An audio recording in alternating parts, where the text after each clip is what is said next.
اصول تفسیر میں میں نے اسی آیت کو فکر کر دیا تھا کہ مفسرین کے نزدیک منسوخ ہے. حضرت شاہ ولی اللہ رحمۃ اللہ علیہ فرماتے ہیں منسوخ نہیں، یہ مفسر ہے. منسوخ نہیں ہے، یہ مفسر ہے. اس کی تفسیر لیٹر آن نازل ہو گئی، اس کی تفسیر لیٹر آن نازل ہو گئی کہ جو عورتیں زنا کا ارتکاب کر جاتی ہیں تو 4 گواہ انہی پر آپ پکڑیں. 4 گواہوں نے گواہی دی تو پھر آپ ان کو جیل میں رکھیں تاکہ اللہ کا حکم آ جائے ان کے لیے، یا انہیں رہنے دے کہ وہ طبعی موت مرے، انہیں رہنے دے وہاں کہ وہ طبعی موت مرے. اب جب سورہ نور کی آیت نازل ہو گئی تو حضور علیہ الصلوۃ والسلام آ گئے باہر. اب سورہ نور والی آیت نکالیں، وہاں پارا آیت نمبر 2. وہاں پارا شروع ہوتا ہے سورہ مومنون سے، تو سورہ مومنون ختم ہو کے سورہ نور شروع ہو جاتا ہے. سر آپ کا نظر کام نہیں کر رہا ہے، آپ کے ہندسوں کا نہیں جانتے. اچھا آپ کا قرآن شریف چلا گیا. میرے پاس ہیں وہ کچھ قرآن شریف یہاں اندر پڑے ہوئے ہیں، لیکن وہ جو کیونکہ میں تو اب جب چودھری صاحب کے کنٹرول میں تھا یہ مکتبہ تو میں کھولتا رہا. جب ان دوستوں کے کنٹرول میں آ گیا تو میں نہیں کھولتا. اچھی بات نہیں ہے. چودھری صاحب تو والنٹیئر تھے اور وہ تو بزنس والے ہیں. اب بزنس والوں کی دکان ان کی مرضی کے بغیر کھولنا یہ اچھی بات نہیں ہے. تو میرے وہاں قرآن شریف پڑے ہیں. اگر آپ ان سے کہہ دیں کہ وہ میرے قرآن شریف وہاں سے نکالے، 2-3 کارٹن پڑے ہیں وہاں، تو اسی میں ہے وہ. اچھا آپ اس میں رکھ لیں گے؟ نہیں تو اس میں وہ بلو والے ہیں تو وہ آپ کو دے دیں گے. تو پھر آپ ایسا کریں کہ اپنے ساتھ لے کے چلیں، کیونکہ وہ لوگ اٹھاتے ہیں، اگر کوئی اور نہیں اٹھا قاری صاحب اٹھا دیتے ہیں. الزانیۃ والزانی فاجلدوا کل واحد منہما 100 جلدہ. الزانیۃ والزانی نہیں نکالا، دوسری آیت ہے، سورہ نور کی دوسری آیت ہے، دوسری آیت. الزانیۃ والزانی زناکار عورت، والزانی اور زناکار مرد، فجلدوا درے مارے، اس کوڑے نہیں ہیں، درے ہیں، درے ہیں. یہ فلاگ اسے کہتے ہیں، پتہ نہیں یہ کیا کہتے ہیں یہ کوڑے کو، یہ ہنٹر کہتے ہیں. یہ تو بانس کا بنا ہوتا ہے. کس چیز کا بنا ہوتا ہے؟ چمڑے کا ہوتا ہے، لیکن کین ہوتا ہے. یہ میں کہتا ہوں نا یہ کین ہوتا ہے نا، بانس ہمیں بانس کہتے ہیں ہم اسے بانس. یہ تو آدمی کو مروا دیتا ہے، یہ تو عذاب ہے. ہاں یہ تو 5 کوڑے اگر کسی کو لگا دیے جائے تو اس کا بیڑا غرق ہو جاتا ہے. کہتے ہیں اس کی پیشاب ٹوٹ جاتی ہے. اچھا تو یہ مولا بخش ہے اور وہ اللہ بخش ہے. وہ جس دورے کی ہم بات کر رہے ہیں وہ اللہ بخش ہے. تو وہ جو ہے نا موٹا چمڑا ہے اور ایسا ہوتا ہے، موٹا چمڑا اور اتنا وائڈ ہوتا ہے، اتنا وائڈ ہوتا ہے. تو وائڈ چمڑے سے اگر آپ کسی کو مارتے ہیں وہ مرتا نہیں، نہ اس سے زیادہ تکلیف، کیونکہ اللہ نے تو مروانا مقصود نہیں ہوتا، ادب دینا مقصود ہوتا ہے کہ آئندہ کے لیے ایسا نہ کریں. تو الزانیۃ زناکار عورت، والزانی اور زناکار مرد، فجلدوا کل واحد منہما آپ درے لگائیں ہر ایک کو 100 جلدہ 100 درے. ولا تاخذکم بما رأفۃ فی دین اللہ، اور آپ کو نہ پکڑے ان کے معاملے میں نرمی اللہ تعالیٰ کے قانون میں، ان کے بارے میں اللہ کے قانون میں آپ کے اوپر کوئی رحمت کا غلبہ نہ ہو جائے. اللہ کے قانون کے مقابلے میں رحمت کا کیا غلبہ ہوتا ہے آدمی کے دل میں.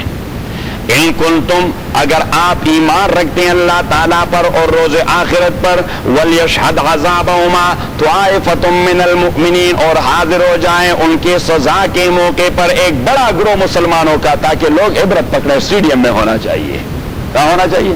اسٹیڈیم میں. تو ٹائم والوں نے ایک بڑا لمبا تڑنگا آرٹیکل جاری کر دیا تھا کہ طالبان وہاں عوام کے سامنے لوگوں کو ذلیل کرواتے ہیں، اس لیے کہ قرآن نے کہہ دیا، قرآن نے کہہ دیا کہ یہ صرف اس آدمی کو مارنا مقصود نہیں، اوروں کو عبرت دلانا مقصود ہے. تبھی تو امن آئے گی.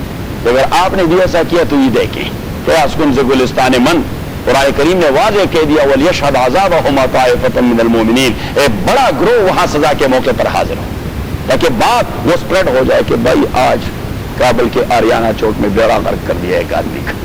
صحیح ہے. اور طالبان تو رسا لے آتے ہیں، کہاں پہلے آریانہ چوک میں لے آتے ہیں، آریانہ چوک میں اسٹیڈیم میں لے آتے ہیں اور لاؤڈ اسپیکر پر اعلان کر دیا جاتا ہے کہ بھائی نکلے باہر، آ جائیں جی. دیکھیں جو لوگ چوری کرتے ہیں ان کا کیا حشر ہوتا ہے، جو لوگ زنا کرتے ہیں ان کا کیا حشر ہوتا ہے. جس آدمی نے قتل کر دیا، اب دیکھیے یہ بھی رحم کی بات ہے کہ وہ کلاشنکوف دے دیتے ہیں قاتل کے باپ کو، قاتل کے باپ کو اور جو مقتول کے باپ کو، اور کہتے ہیں قاتل کو مارو. یہ بڑی زیادتی ہے، یہ بڑی زیادتی ہے. انا للہ. اور لکھا تھا کہ وہ لاؤڈ اسپیکر پر اس وقت کہتے ہیں کہ ان کلنگ دیئر از لائف. 2 بار لکھا تھا کہ ان کلنگ دیئر از لائف ولکم فی القصاص حیات یا اولی. وہاں تو مولوی صاحب نے وہ آیت تقریر کرنی ہے کہ ولکم فی القصاص حیات یا اولی الالباب. اور those who know and who have intellect in قصاص there is life for you. لیکن یہاں مغرب میں تو ہر ایک چیز مسلمانوں کے خلاف پر، اور ہم پھر ان کے اعلی کار بن جاتے ہیں. ہم جو ہیں بے دین قسم کے لوگ، ہم بے دین لوگ پھر ان کے اعلی کار بن جاتے ہیں. ہم خدا کے دین کی خدمت نہیں کرنا چاہتے. کس کی خدمت کرنا ہے؟ مغرب کی. کہ بھائی یہ دین کے خلاف جو پروپیگنڈا کرے تاکہ آڑے ہاتھوں سے لے لے اور لوگوں کو پہنچائیں. ہاں میں نے بتا دیا تھا. اچھا تو اب یہ آیت جو نازل ہو گئی سورہ نور والی، تو حضور علیہ الصلوۃ والسلام آئے اور ممبر پہ کھڑے ہو گئے. اب دیکھیے آج والے سبق میں ایک لفظ ہے او یجعل اللہ لہن سبیلا. آج والے سبق نکالیں او یجعل اللہ لہن سبیلا، یا یہ کہ بتا دے اللہ تعالیٰ ان کے لیے کوئی راستہ، بنا دے اللہ ان کے لیے، بتا دے اللہ تعالیٰ ان کے لیے کوئی راستہ. جیل میں رکھیں تا آگے اللہ ان کے لیے کوئی راستہ نکالے. تو جب سورہ نور والی آیت نازل ہو گئی تو حضور علیہ الصلوۃ والسلام باہر نکل آئے اور حضور علیہ السلام نے فرمایا خذوا عنی خذوا عنی. سنیے سنیے سنیے سنیے قد جعل اللہ لہن سبیلا. اللہ تعالیٰ نے ان کے لیے راستہ بنا دیا. البکر بالبکر جلد مئۃ وتغریب عام. غیر شادی شدہ آدمی اور غیر شادی شدہ عورت اگر وہ زنا کا ارتکاب کرے تو 100 درے وہ تغریب عام، اور 1 سال کے لیے گاؤں سے جلاوطن کرنا. والسیب بالسیب جلد مئۃ والرجم. اور شادی شدہ مرد اور شادی شدہ عورت جلد مئۃ، اسے 100 درے اور پھر سٹوننگ کرنا. 100 درے اور پھر سٹوننگ کرنا. اب صحابہ نے حدیث تو پک کر دیا اور حدیث امت کو نقل بھی کر دیا. حدیث امت کو نقل بھی کر دیا کہ بھائی یہ تو ڈفرینشیٹ ہو گیا کہ شادی شدہ کے لیے ایک قسم کی سزا اور غیر شادی شدہ کے لیے دوسری قسم کی سزا. ایک کو ہم کہتے ہیں محسن، دوسرے کو کہتے ہیں غیر محسن. محسن جو شادی شدہ ہے، اور صرف شادی بھی نہیں، اگر آدمی نے شادی کی اور بیوی بہ کے چلی گئی جس طرح یہاں چلی جاتی ہے، اب سال ہو گیا کہ وہ وہاں میکے اور آدمی سے کچھ نقصان ہو گیا تو پھر ہم اسے بھی سٹون کریں گے، وہ تو غیر شادی شدہ ہے. شادی شدہ کا معنی وہاں فقہاء نے ڈیٹیل لکھی ہے کہ اگر اس کی بیوی کی اتنی ایسی کرانک ڈیزیز ہے کہ وہ سیکسول انٹرکورس نہیں کر سکتا، ہی از غیر شادی شدہ. اگر اس سے زنا کا ارتکاب ہو گیا تو درے لگائیں گے، سٹوننگ نہیں کریں گے، کیونکہ وہ ہارڈ شادی شدہ ہے، اس کی ایسے کرانک ڈیزیز ہے، سیکسول انٹرکورس کا امکان نہیں ہے. صحیح ہے بات ذہن میں آ رہی ہے کہ نہیں آ رہی؟ تو اب حضور علیہ الصلوۃ والسلام نے تو بات کہہ دی، صحابہ نے نقل کر دی. اب جو حدیث امت کے پاس آ پہنچی تو امام شافعی اور ابو حنیفہ رحمۃ اللہ علیہ کے درمیان حدیث پہ اختلاف پیدا ہو گیا. حدیث پہ اختلاف یہ انشاءاللہ اس سنڈے کو یہ ڈسکس کریں گے کہ ائمہ کبھی کبھار ان کا اختلاف اسی ایک چیز پہ پیدا ہو جاتا ہے. قرآن اس کو کہتے ہیں خبر متواتر. کیا کہتے ہیں؟ خبر متواتر، کیونکہ ہر دور میں اسے لاکھوں لوگوں نے نقل کیا ہے. اس قرآن کو ہر دور میں لاکھوں لوگوں نے نقل کر دیا ہے، اس کو کہتے ہیں خبر متواتر. اور حدیث 3 قسم کے 4 قسم کے ہوتے ہیں. ایک کو ہم کہتے ہیں خبر متواتر، خبر متواتر جسے 40 سے زیادہ لوگوں نے نقل کیا ہو، اس حدیث کو ہم کہتے ہیں حدیث متواتر. ایک کو کہتے ہیں حدیث مستفیض، حدیث مستفیض جو 2 سے زیادہ لوگوں نے نقل کیا ہو. ایک کو کہتے ہیں ہم خبر عزیز جو 2 راویوں نے نقل کیا ہو. ایک کو کہتے ہیں ہم خبر غریب جو 1 راوی نے نقل کیا ہو، جو 2 آدمیوں نے نقل کیا ہو. تو خبر غریب جو 1 آدمی نے نقل کیا ہو اس کو خبر واحد بھی کہتے ہیں. ایک کی روایت کیا کہتے ہیں اسے؟ خبر واحد. تو خبر واحد حدیث ہو جو وہ صحیح حدیث ہوگی لیکن راوی اس کا 1 ہوگا تو اسے کہتے ہیں خبر واحد. تو خبر واحد کے اساس پر آپ کسی قرآنی حکم کو منسوخ کر سکتے ہیں یا نہیں کر سکتے؟ خبر متواتر پہ کر سکتے ہیں، تمام ائمہ کا اتفاق ہے. خبر مشہور پہ کر سکتے ہیں یا نہیں کر سکتے؟ 3 ائمہ کا اتفاق ہے باستثناء امام ابو حنیفہ کے. وہ فرماتے ہیں کہ متواتر کو آپ خبر مستفیض پہ کیسے منسوخ کریں گے؟ صحیح. اور جہاں تک خبر واحد کا تعلق ہے، خبر واحد کا تعلق ہے تو امام شافعی فرماتے ہیں کہ ہاں اگر یہ سورس اتھینٹک ہے تو راوی 1 ہی ہوگا، قرآنی آیت اس سے منسوخ ہو جائے گی. امام ابو حنیفہ رحمۃ اللہ علیہ فرماتے ہیں no not at all, not at all. منسوخ تو چھوڑیے، یہ خبر واحد والا پیوند بھی آپ وہاں نہیں لگا سکتے قرآن کے ساتھ. کہ خبر واحد میں کوئی بات آئی ہے, آپ وہاں قرآن حکم کے ساتھ اس کو نفی کر دیں. نہیں, خبر واحد پر آپ ڈراپ کریں گے, خبر واحد پر آپ ڈراپ کریں گے. اگر تطبیق اور جمع اور کمپلائی وتھ کا کوئی تعلق اور تصور نہیں ہوگا تو سیٹ اسائڈ, اسے کہہ دیں ایک سائڈ پر. تو اب یہاں جی حدیث آئی تو حضور علیہ الصلوۃ والسلام نے فرمایا کہ البکر بالبکر جلد مئہ وتغریب عام, کہ جو غیر شادی شدہ ہے, خبر غریب بھی نہیں, خبر مستفیض ہے, 2 سے زیادہ لوگوں نے نقل کر دیا, لیکن امام ابو حنیفہ رحمۃ اللہ علیہ فرماتے ہیں کہ اسی پر قرآن کریم میں آپ کوئی اضافہ نہیں کر سکتے. تو یہاں قرآن میں تو آیا ہے کہ غیر شادی شدہ زناکار کو آپ 100 درے لگائیں گے, اور حضور علیہ الصلوۃ والسلام نے فرمایا کہ 1 سال کے لیے جلاوطن بھی کریں گے. کیا کریں گے؟ جلاوطن. تو امام ابو حنیفہ رحمۃ اللہ علیہ اس حدیث میں تعویل کر دیتا ہے کہ وہ جو حکم تھا وہ حکمت عملی کے اساس پہ تھا, وہ حد یعنی پنشمنٹ کا حصہ نہیں تھا, وہ پنشمنٹ کا حصہ نہیں تھا. یہ کبھی کبھار جج سٹنگ ان کورٹ وہ حکمت عملی کی بنیاد پر کوئی اضافی چیز لگا دیتا ہے for time being, for specific case. کس کیس کے لیے؟ فار اسپیسیفک کیس, کہ اسپیسیفک کیس میں یہ چیز ہونی چاہیے, ادروائز لوگ انکریج ہو جائیں گے, لوگ انکریج ہو جائیں. کل میں وہ ٹائمز میں پڑھ رہا تھا, کہیں پہ کوئی اسکول ٹیچر ہے, اس کو فائر کر دیا ہے کیونکہ اس نے وہ اس قسم کا کام کیا جس طرح کلنٹن بھائی نے کیا ہے. ہاں, تو اس قسم کا کوئی کام کیا ہے. تو کل اخبار والوں نے اسے ہائی لائٹ کر دیا تھا کہ بھائی یہ ڈوئلزم نہیں ہونی چاہیے, اگر اس کو فائر کر دیا ہے تو اس کو بھی فائر کرنا چاہیے, ادروائز لوگ انکریج ہو جائیں گے, لوگ انکریج ہو جائیں کہ یہ کام ہونا چاہیے. تو اب قاضی اس کے ذہن میں بات آ جاتی ہے کہ اس کیس کے ساتھ اگر میں حکمت عملی کی بنیاد پر کوئی اضافی چیز نہ لگا دوں, جس طرح کبھی کبھار آپ نے دیکھا ہوگا پاکستان میں کہہ دیتا ہے کہ he must be hanged 3 times. اب ایک بار ایک آدمی ہینگ کیا جائے تو بس وہ تو مر گیا, بیڑا غرق ہو گیا. 3 times ہینگ کرنے کا کیا مانا؟ 3 times اس نے بروٹلٹی کا اتنا مظاہرہ کر دیا ہے کہ وہ میسج دینا چاہتے ہیں, کورٹ کیا دینا چاہتے ہیں, میسج دینا چاہتے ہیں لوگوں کو کہ اگر اس قسم کا کام کرتے ہیں تو کورٹ کی سزا یہ ہوگی. تو اگر کوئی سرکمسٹانسز ایسے ہیں کہ وہاں پہ جلاوطنی سے کام چلتا ہے تو 1 سال کے جلاوطن کر دیں, لیکن وہ حد کا حصہ نہیں ہے, وہ پنشمنٹ کا حصہ نہیں. قاضی باؤنڈ نہیں کہ اس سزا کو ڈکلیئر کر دیں اس کے ساتھ, اور تائید وہ پیش کر دیتا ہے امام ابو حنیفہ رحمۃ اللہ علیہ حضرت عمر کی قضا کو رضی اللہ تعالیٰ عنہ, کہ اس نے ایک زناکار کو جلاوطن کر دیا تھا, ایک زناکار عورت کو جلاوطن کر دیا تھا. تو وہ جب دوسرے علاقے میں چلی گئی تو وہاں تو اس کی عزیزداری بھی نہیں تھی, تو اس نے ٹھیک ٹھاک بازار لگا دیا وہاں. تو حضرت عمر رضی اللہ تعالیٰ نے واپس اسے مدینہ میں بلایا, اس نے کہا کہ وہاں تو اس نے مصیبت کھڑی کر دی, اس کا بیڑا غرق ہو, اور تو مصیبت کھڑی کر دی.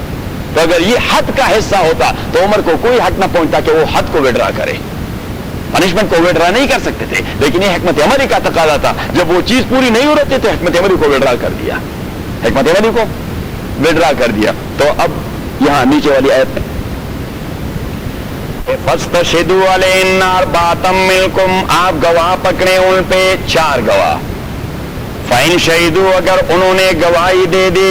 اب دیکھیے یہ زناکاری اتنا خبیث عمل ہے کہ قرآن کریم نے اس کی پروہیبیشن کے لیے تو کہہ دیا ہے کہ وَلَا تَقْرَبُوا الزِّنَا, جہاں پہ زنا کا تصور ہو اس جانب قریب نہ جائیں. یہ نہیں کہا کہ زنا کرے نا, ایسا نہیں کہا کہ زنا کرے نا, کیا کہہ دیا وَلَا تَقْرَبُوا الزِّنَا, جس جانب زنا کا احتمال ہو اس جانب قریب نہ ٹپکے, وہاں جائے نا. إِنَّهُ كَانَ فَاحِشًا, یہ بڑی قبیح گندگی ہے.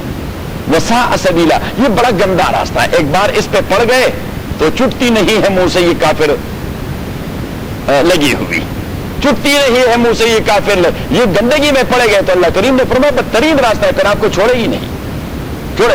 اب گندگی تو اتنی ہے, لیکن اس کے اس بات کے لیے کورٹ آف لا میں شرائط بھی شریعت نے سخت رکھ دیے ہیں کہ اگر آپ نے کسی پہ زنا ثابت کرنا ہے 4 لوگوں پر, اور اگر 4 لوگوں کے اساس پر آپ زنا ثابت نہ کر سکے تو آپ کو حد قذف کے 80 فلاگ لگیں گے, آپ کو 80 درے لگیں گے کہ آپ نے تہمت باندھ دی, ڈیفیم کر دیا. اٹ مینس کہ شریعت اسلامیہ اس چیز کی ایڈورٹائزمنٹ چاہتی نہیں جس طرح ان کی میڈیا نے اس کو آڑے ہاتھوں لے لیا اور پوری دنیا کو بتا دیا کہ کیا کچھ ہوتا ہے, فلاں قسم کا سیکس کیسے, کیونکہ ان کے نزدیک تو کوئی غیرت نامی کوئی چیز ہے نہیں, حیا نامی کوئی چیز. یہ 2 لفظوں سے تو یہ لوگ بالکل ناشنا ہیں, ایک غیرت سے اور ایک حیا سے. جانتے ہیں یہ لوگ کچھ نہیں جانتے تو بس ٹی وی پر لگے رہے.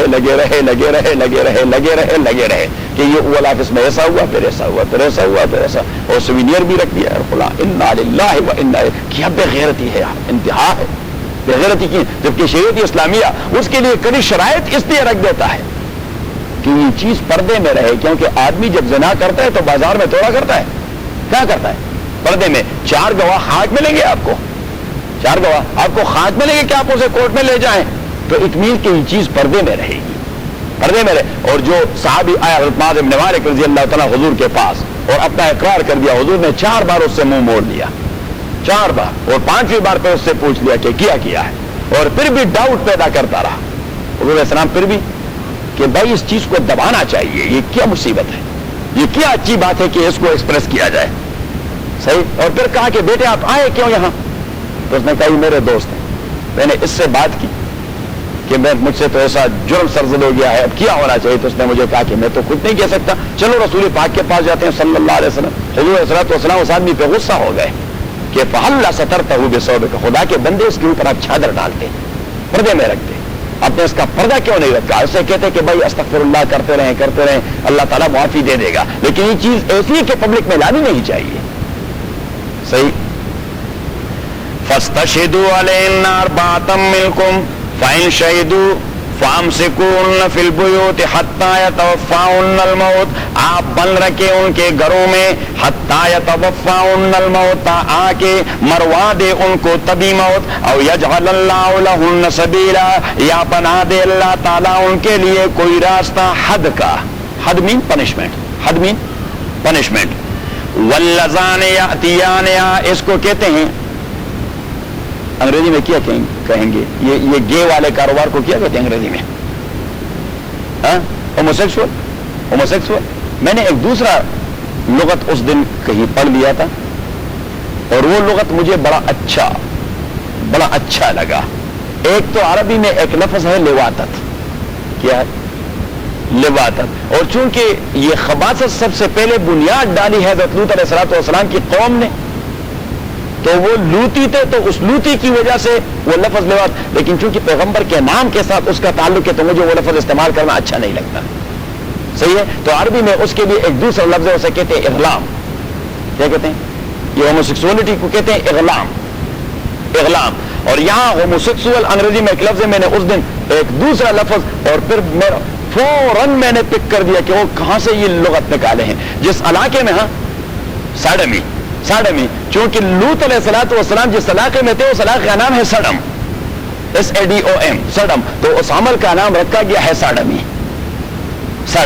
تو یہ ہے ساڈمی. وَاللَّذَانِ يَأْتِيَانِهَا مِنْكُمْ، اور وہ 2 مرد یاتیانیا جو آ جاتے ہیں اس خبیثہ کو، اس قبیح عمل کو، منکم آپ میں سے، فآذوہما انہیں تکلیف دے دیں، انہیں ٹارچر کر دیں. اس کے لیے اللہ تعالیٰ نے کوئی فکس کوئی نہیں کہا کہ کیا کر دیں اسے. فآذوہما انہیں ٹارچر کر دیں، انہیں تکلیف دے دیں.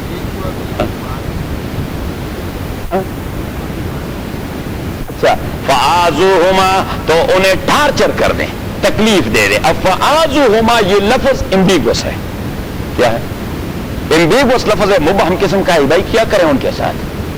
تو فقہا اس کی مختلف انٹرپریٹیشن کرتے ہیں. امام شافعی رحمۃ اللہ علیہ فرماتے ہیں کہ شادی شدہ ہو یا غیر شادی شدہ ہو، فاعل ہو یا مفعول ہو، اللہ معافی فرمائے، نیچے ہو یا اوپر ہو، جو بھی ہو، نیچے ہو یا اوپر ہو، اور شادی شدہ ہو یا غیر شادی شدہ ہو، پہلی بار یہ عمل کیا ہو یا اس کی عادت پڑ گئی ہو، شافعی رحمۃ اللہ علیہ فرماتے ہیں اتنی گندگی ہے کہ لگا دیں، انہیں سٹون کر دیں ان دونوں کو. وہ تو بالکل گزارا نہیں کرتے کہ فآذوہما، اس سے زبردست ٹارچرنگ اور کوئی ہے نہیں کہ دونوں کو سٹون کر دیں، ختم کر دیں. یہ خباثت ہے، معاشرے میں گندگی پھیلا رہے ہیں. کس کا مذہب ہے؟ امام شافعی رحمۃ اللہ علیہ کا. ہمارے ائمہ میں حنفیہ کے 2 ائمہ قاضی ابو یوسف اور امام محمد، ہمارے حنفیہ کے 2 امام، امام محمد اور قاضی ابو یوسف. اور قاضی ابو یوسف تو قاضی بھی رہ سکے، وہ خود ہی کرتے تھے، فیصلہ کر دیتے. قاضی القضات تھے، چیف جسٹس تھے ہارون رشید کے. تو قاضی ابو یوسف اور امام محمد کا مذہب ہے، وہ استنباط کرتے ہیں کہ یہ عمل تھے لوط والوں کا. کس کا؟ قوم لوط کا یہ عمل تھا. تو قوم لوط کو اللہ نے یہ سزا دی کہ ان کے شہروں کو اٹھا کر الٹا گرا دیا اور اوپر سے پتھر مارے، اوپر سے پتھر مارے. تو وہ کہتے ہیں امام یوسف اور امام محمد وہاں سے وہ آئیڈیا پک کرتے ہیں کہ ان دونوں کو اوپر بڑی بلڈنگ سے نیچے گرا دیں اور اوپر سے پتھر مار دیں. ہاں کہ وہاں سے نیچے گرا دیں اور اوپر سے پتھر مار دیں. اور دوسرا یہ کہ جب جبریل امین وہ شار اٹھا کے اس طرح تو وہ شار کے نیچے آ گئے. تو خواجہ ابو یوسف اور امام محمد رحمۃ اللہ علیہ فرما دیا دوسرا طریقہ یہ ہے کہ کسی بوسیدہ بلڈنگ کے نیچے کھڑے کر کے وہ بلڈنگ ان کے اوپر گرا دیں. امام ابو حنیفہ رحمۃ اللہ علیہ فرماتے ہیں کہ پنشمنٹ اور حد مین لمیٹڈ پنشمنٹ, حد مین یا ڈیٹرمنٹ پنشمنٹ, لمیٹڈ نہیں ڈیٹرمنٹ متعین, ڈیٹرمنٹ پنشمنٹ. ڈیٹرمنٹ پنشمنٹ امام ابو حنیفہ رحمۃ اللہ علیہ فرماتے ہیں کہ یہ انٹلیکٹ عقل اجتہاد اور قیاس کے اساس پہ آپ نہیں پک کر سکتے.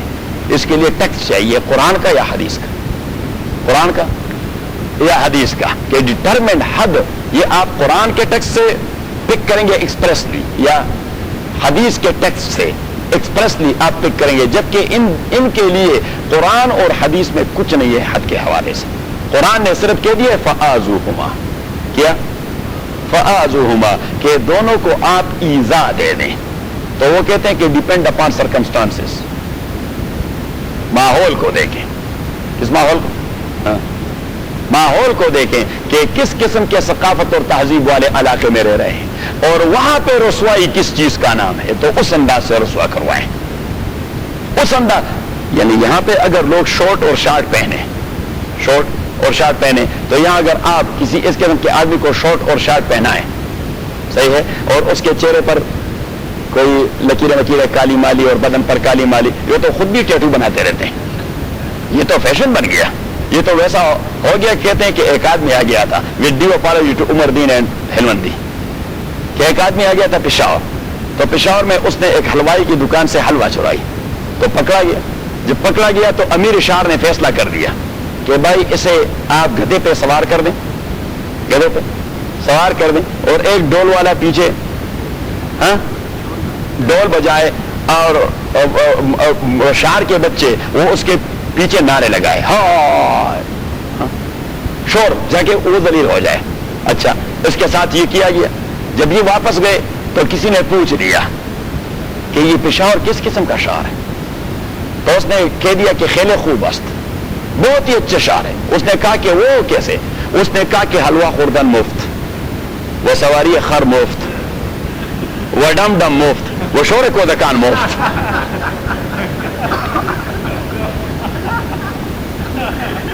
کہ بہت اچھا شہر ہے اس لیے کہ حلوہ خوردان مفت, میں نے حلوہ کہا لیا مفت میں, وہ سواری خر مفت, مجھے گدھے پہ سوار کر دیا کوئی پیسے نہیں لیے, وہ ڈم ڈم مفت, ایک ڈول والا ڈول مجھے بجاتا رہا اس نے بھی کوئی ڈیمانڈ نہیں کیا, وہ شور کو دکان مفت, اور چھوٹے بچے شور بھی لگا رہے تھے انہوں نے بھی کچھ ڈیمانڈ نہیں کیا. صحیح. تو اگر اس قسم کے آدمی سے یا ماحول سے واسطہ ہو تو یہ تو اس کے چاروں انگلیاں گھی میں, سر کڑھائی میں اور پاؤں چولہے میں.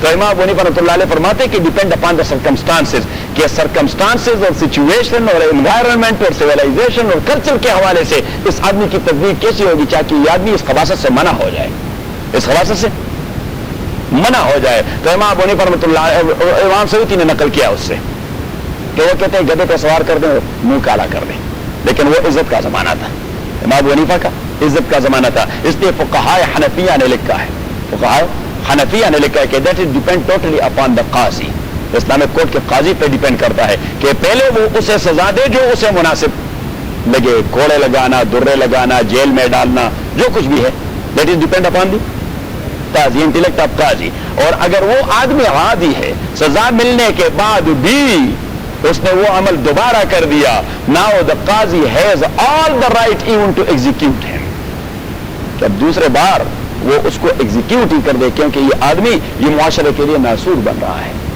یہ غیر فطری عمل کو ڈیولپ کر رہا ہے معاشرے میں.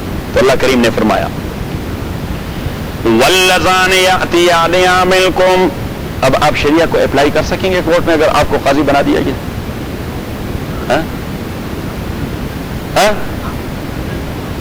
ہوتی تھی پہلے, ہوتی تھی, اب تو ان کو بھی مزہ آئے گا اس میں. واللذان یأتیان منکم, وہ دو آدمی جو آ جاتے ہیں اس فاحشہ کو آپ میں سے فآذوما ان کو تکلیف دے دیں، ایذا دے دیں، ٹارچر کر دیں، فإن تابا اگر دونوں نے توبہ کیا وأصلحا اور اپنے عمل کا اصلاح کر دیا، فأعرضوا عنہما تو پھر آپ ان سے منہ موڑے، پھر انہیں گور گور کے نہ دیکھیں کہ یہ گے ہے، نہیں بس اب انہوں چھوڑ دیا ہے، فأعرضوا عنہما اللہ کریم نے فرمایا کہ بس ان پہ جو ٹپا لگ گیا وہ ٹپا ختم کر دیں۔ اب اگر آپ نے انہیں گے کر دیا جبکہ انہوں نے اصلاح کا عمل بھی اپنا لیا ہے تو پھر they all the right to sue you in court of law, کہ وہ قاضی کے پاس جائے کہ اس آدمی نے ہمارے ساتھ ڈسکریمنیٹ کر دیا جبکہ ہم وہ چھوڑ چکے ہیں۔ ان اللہ کان تواب الرحیم، تحقیق اللہ تعالیٰ توبہ قبول کرنے والا ہے اور مہربان ہے۔ تو اللہ نے توبہ قبول کر دیا اور ان سے مہربانی کر دی اور آپ ابھی تک اس کا توبہ نہیں قبول کر رہے، ان کو تانے دے رہے ہیں۔ انما التوبۃ، اب توبے کی بات چلی، یہی آیت میں نے پہلے بھی نکالی تھی ایک بار، اب توبے کی بات چلی تو توبہ چیز ہے، نام ہے کس چیز کا نام؟ تو میں نے کہا کہ تین چیزیں ہیں توبہ کے کنٹینز یا کنسسٹ یا فیکٹرز۔ ایک الندامت علی ما فعل، کہ جو کام کیا ہے اس پر آدمی ندامت اور پشیمانی کا اظہار کرے، والعزم علی اللہ یعود الیہ، دوسری بات یہ کہ آئندہ میں یہ کام کبھی نہیں کروں گا، پختہ ارادہ کرنا کہ آئندہ میں ایسا کبھی نہیں کروں گا، اور تیسرا والارادۃ ان یعمل صالحا، کہ آئندہ کے لیے میں اپنے اعمال کا اصلاح کروں گا، یہ گندگی تو چھوڑیں میں دوسری گندگیاں بھی نہیں کروں گا۔ تو توبے میں یہ تین چیزیں مد نظر ہیں۔ یہ نہیں ہوتا توبہ جو ہم کہتے ہیں گناہ کر جاتے ہیں کہتے ہیں توبہ، ارے ہاں تو پتہ نہیں یہ طریقہ ہوتا ہے کیا ہوتا ہے کیا نہیں ہوتا، جو آدمی توبہ کرتا ہے وہ کانوں کو ہاتھ لگا دیتا ہے، کانوں کو ہاتھ لگایا توبہ توبہ توبہ، اور کل اگر پھر موقع ملے تو پھر وہی کام بگن، پھر وہی کام۔ تو یہ توبہ نہیں، یہ اللہ کے ساتھ اللہ کے ٹٹے اڑانا ہے، یہ مسخرے اڑانا ہے، مخول بنانا ہے۔ اس لیے قرآن کریم نے فرمایا کہ انما التوبۃ علی اللہ، تحقیق وہ توبہ جس کا قبول کرنا اللہ نے اپنے اوپر لازم کر دیا ہے، وہ کون سا ہے؟ للذین، ان لوگوں کا ہے، یعملون السوء، جو عمل کرتے ہیں کسی برائی کا، بجہالت، ناسمجھی میں، اگنورینس میں، وہ پھسل جاتے ہیں۔ کیا ہوتے ہیں؟ پھسل جاتے ہیں۔ ثم یتوبون من قریب، پھر وہ توبہ کر دیتے ہیں فوراً، جیسے ہی انہیں احساس ہو جاتا ہے وہ فوراً توبہ کر، ایٹ دا مومنٹ وہ توبہ کر جاتے ہیں۔ اگر یہ طبیعت آپ کو اللہ تعالیٰ نے دے دی، اس ضمیر کو کہتے ہیں نفس لوامہ، اس ضمیر کو کہتے ہیں کیا؟ قرآن کریم نے اس ضمیر پر قسم اٹھائی ہے سورہ قیامہ کے اندر کہ لا اقسم بیوم القیامہ، مجھے قسم ہے قیامت کے دن کی کہ بہت بڑا دن ہے، اور ولا اقسم بالنفس اللوامہ، اور مجھے قسم ہے اس بیدار ضمیر کی جو گناہ کرنے کے بعد آدمی کو جھنجھوڑتا رہتا ہے۔ تو اس ضمیر پہ اللہ نے قسم اٹھائی، مینز کہ یہ اچھا نفس ہے، یہ اچھا ضمیر ہے جو آپ کو جھنجھوڑتا ہے کہ یہ کام نہیں ہونا چاہیے، یہ کام نہیں ہونا چاہیے۔ اور جب آدمی کا ضمیر بیدار ہو تو کوئی خطا کا کام کرے وہ اسے کہہ دیتا ہے کہ نہیں، یہ کام مسلمان کا نہیں، یہ جو آپ نے کیا، یہ کام انسان کا نہیں، یہ ایک عقل مند انسان کا کام نہیں جو کچھ آپ کرتے ہیں، تو آپ کو جھنجھوڑتا رہتا ہے۔ اگر آپ نے کسی کو تپڑ ماری ہے فار ایگزامپل، یا کسی کا حق مارا ہے تو وہ آپ کو جھنجھوڑتا رہتا ہے۔ آدمی رات بھر وہ سو نہیں سکتا۔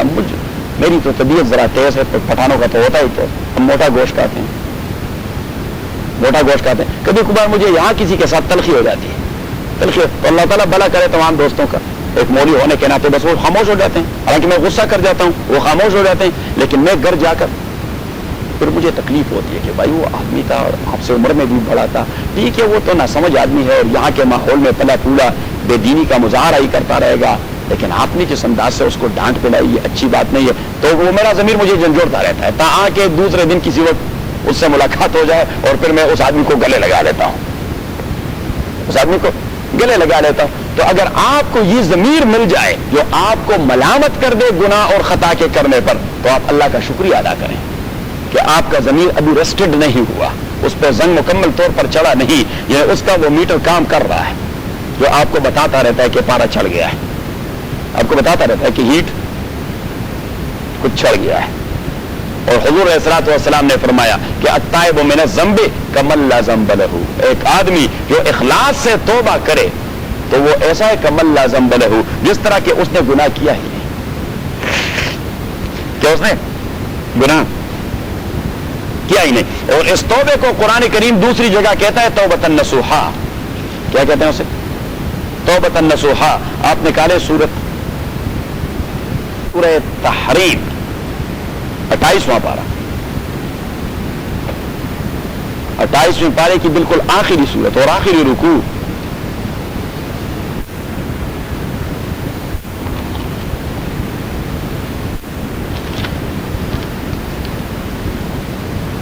یا ایھا الذین آمنو, او ایمان والو. اور آیت نمبر ہے آیت نمبر 8. توبو الی اللہ, توبہ کریں اللہ تعالی کے سامنے. توبۃ نصوحا, توبۃ نصوحا, توبۃ نصوحا. اب نصوحا والا توبہ کیا ہے تو توبۃ النصوح, اس میں 3 چیزیں ہیں, آپ لکھیں. ایک رد المظالم, عربی میں لکھیں تو پھر اس کا میں تفصیل بتاؤں گا. رد المظالم. دوسرا ہے استحلال الخصوم, استحلال الخصوم سواد کے ساتھ. اور تیسرا ہے ادمان الطاغات. امام سیوطی رحمۃ اللہ علیہ نے اس کی 3 کنسسٹ ذکر کر دیے ہیں. رد المظالم, توبۃ النصوحا کا معنی کیا ہوگا؟ بھائی میں نے توبۃ النصوحا کیا ہوا ہے, آئندہ کے لیے میں نے ایسا نہیں کرنا. توبۃ النصوحا کا معنی یہ کہ جس کا حق مار دیا ہے اس کو واپس کر دیں. ادروائز کوئی توبہ اللہ نے قبول کرنا ہے نہیں. رد المظالم, کسی کا پیسہ مارا ہے, خیانت کی ہے, چوری کی ہے, ڈاکہ کیا ہے, غداری کی ہے, دھوکہ دیا ہے, کسی کو فراڈ کیا ہے. رد المظالم, جس قسم کا ظلم جس کسی کے ساتھ کیا ہے اسے آپ واپس کر دیں. وہ استحلال الخصوم, استحلال الخصوم کا معنی یہ ہے کہ کسی کے ساتھ قلب و دماغ میں بغض و نفرت ہے, اس بغض و نفرت کا خاتمہ کر دیں, اس آدمی سے گلے ملے. اور تیسرا وہ ادمان الطاعات, مستقبل میں اپنے اعمال کی اصلاح کریں. تو اگر یہ 3 چیزیں ہیں تو دیٹ از توبہ, otherwise that is a joke, otherwise that is a mere joke. You are making only a mere gossip, آپ گپ شپ لگا رہے ہیں. تو حضور نے فرمایا کہ توبۃ النصوح آپ نے کر دی تو کمل لازم بلہو, یہ آپ کو ایسا دو ڈالے گی جس طرح آپ نے کوئی گناہ کیا ہی نہیں.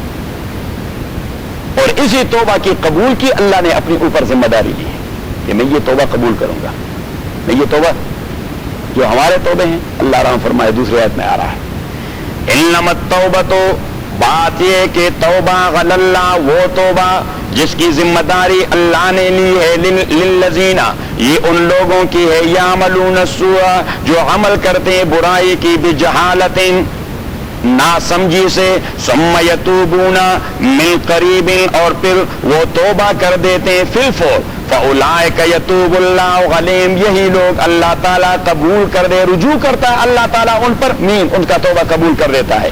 وَكَانَ اللَّهُ غَفُورًا رَحِيمًا, اللہ تعالیٰ, وَكَانَ اللَّهُ عَلِيمًا حَكِيمًا, اللہ تعالیٰ علم رکھنے والا ہے اس کے اعمال پر, حکیمًا, اور جانتا ہے اس کے توبے کے انجام کو کہ یہ توبہ توبۃ النصوح ہے, یہ گپ لگا رہا ہے. کیونکہ ہم اللہ کو دھوکہ تو نہیں دے سکتے, بڑے اخلاص سے توبہ, اللہ تعالیٰ اخلاص کو بھی جانتا ہے اور نفاق کو بھی جانتا ہے. اس لیے اللہ کریم نے پیچھے کہہ دیا حکیمہ, کہ میں توبے کے انجام کو بھی جانتا ہوں کہ کل اس نے پھر حملہ کرنا ہے.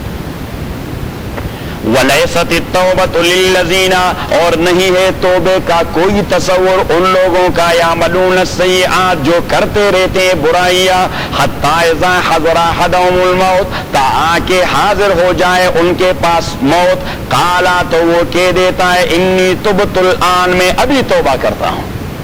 موت پہنچ گئے دروازے پر تو اس نے کہہ دیا کہ میں ابھی توبہ کرتا ہوں. وَلَلَّذِينَ, اور نہ ان لوگوں کے لیے توبے کا کوئی تصور ہے, يَمُوتُونَ, جو مرتے ہیں, وہ ان کفار, اس حالت میں کہ وہ کافر تھے, اب کفر کی حالت میں مر رہے ہیں. تو اگر یہ توبہ اللہ کو قبول ہوتا تو فرعون تو آج جنت کے مزے اڑاتے رہے, وہ تو چیختا رہتا تھا کہ آمنت انہ لا الہ الا الذی آمنت بہ بنو اسرائیل وانا من المسلمین, کہ میں موسیٰ کے اللہ پہ یقین رکھتا ہوں. جبریل امین نے ڈبو دیا دریا میں کہ بدبخت یہ ٹائم نہیں, بانگ آمد چونکہ قاری جا رسید, پائیدار ایسک کے قہر ما رسید. مولا نے کہہ دیا کہ بانگ آمد چونکہ قاری جا رسید, جب معاملہ یہاں تک پہنچا اور فرعون چیختا رہا کہ میں ایمان لا چکا ہوں, تو جبریل نے کہہ دیا کہ پائیدار سکے کار ما رسید، جب اللہ کا قہر اور غضب پہنچ گیا اب اپنی جگہ پہ ڈٹے رہیں، اب یہ وقت توبہ کا نہیں۔ اولئک یہی لوگ اعتدنا لهم، ہم نے تیار کر دیا ہے ان کے لیے عذابا علیما، دردناک عذاب۔ الحمدللہ رب العالمین والصلاة والسلام علی رسول محمد وآلہ وصحبہ اجمعین۔ اللهم ربنا ذكرنا من القرآن ما نسينا وعلمنا منه ما جهلنا واسكننا تلاوته آناء الليل وآناء النهار، اللهم ربنا وفقنا لما تحب وترضى فالله خير حافظا وارحم أعوذ بالله من الشيطان الرجيم بسم الله الرحمن الرحيم۔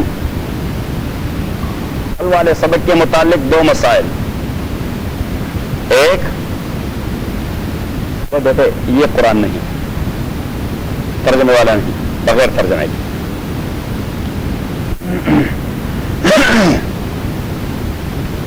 کل والے سبق میں ایک مسئلہ چودھری صاحب نے پوچھ لیا تھا، میں نے کہا لیٹر آن ڈسکس کریں گے، جب وہ ہم ڈسکس کر چکے ہیں سورہ بقرہ میں، لیکن چودھری صاحب کا اکٹھا ہو گیا وہاں، وہ ہے آیت مدائنہ میں فَإِن لَّمْ تَجِدُوا كَاتِبًا فَرَهَانٌ مَّقْبُوضَةٌ، کہ لون اگینسٹ اسپیسیفک پراپرٹی، کسی خاص پراپرٹی کے مقابلے میں لون دینا، اسے لون نہیں کہتے، وہ رہن کا باب ہے، وہ مارٹگیج کا باب ہے، اور مارٹگیج کو ہم ان ڈیٹیل وہاں ڈسکس کر چکے ہیں کہ loan against specific property that's not called debt اور loan as other loans, that is mortgage.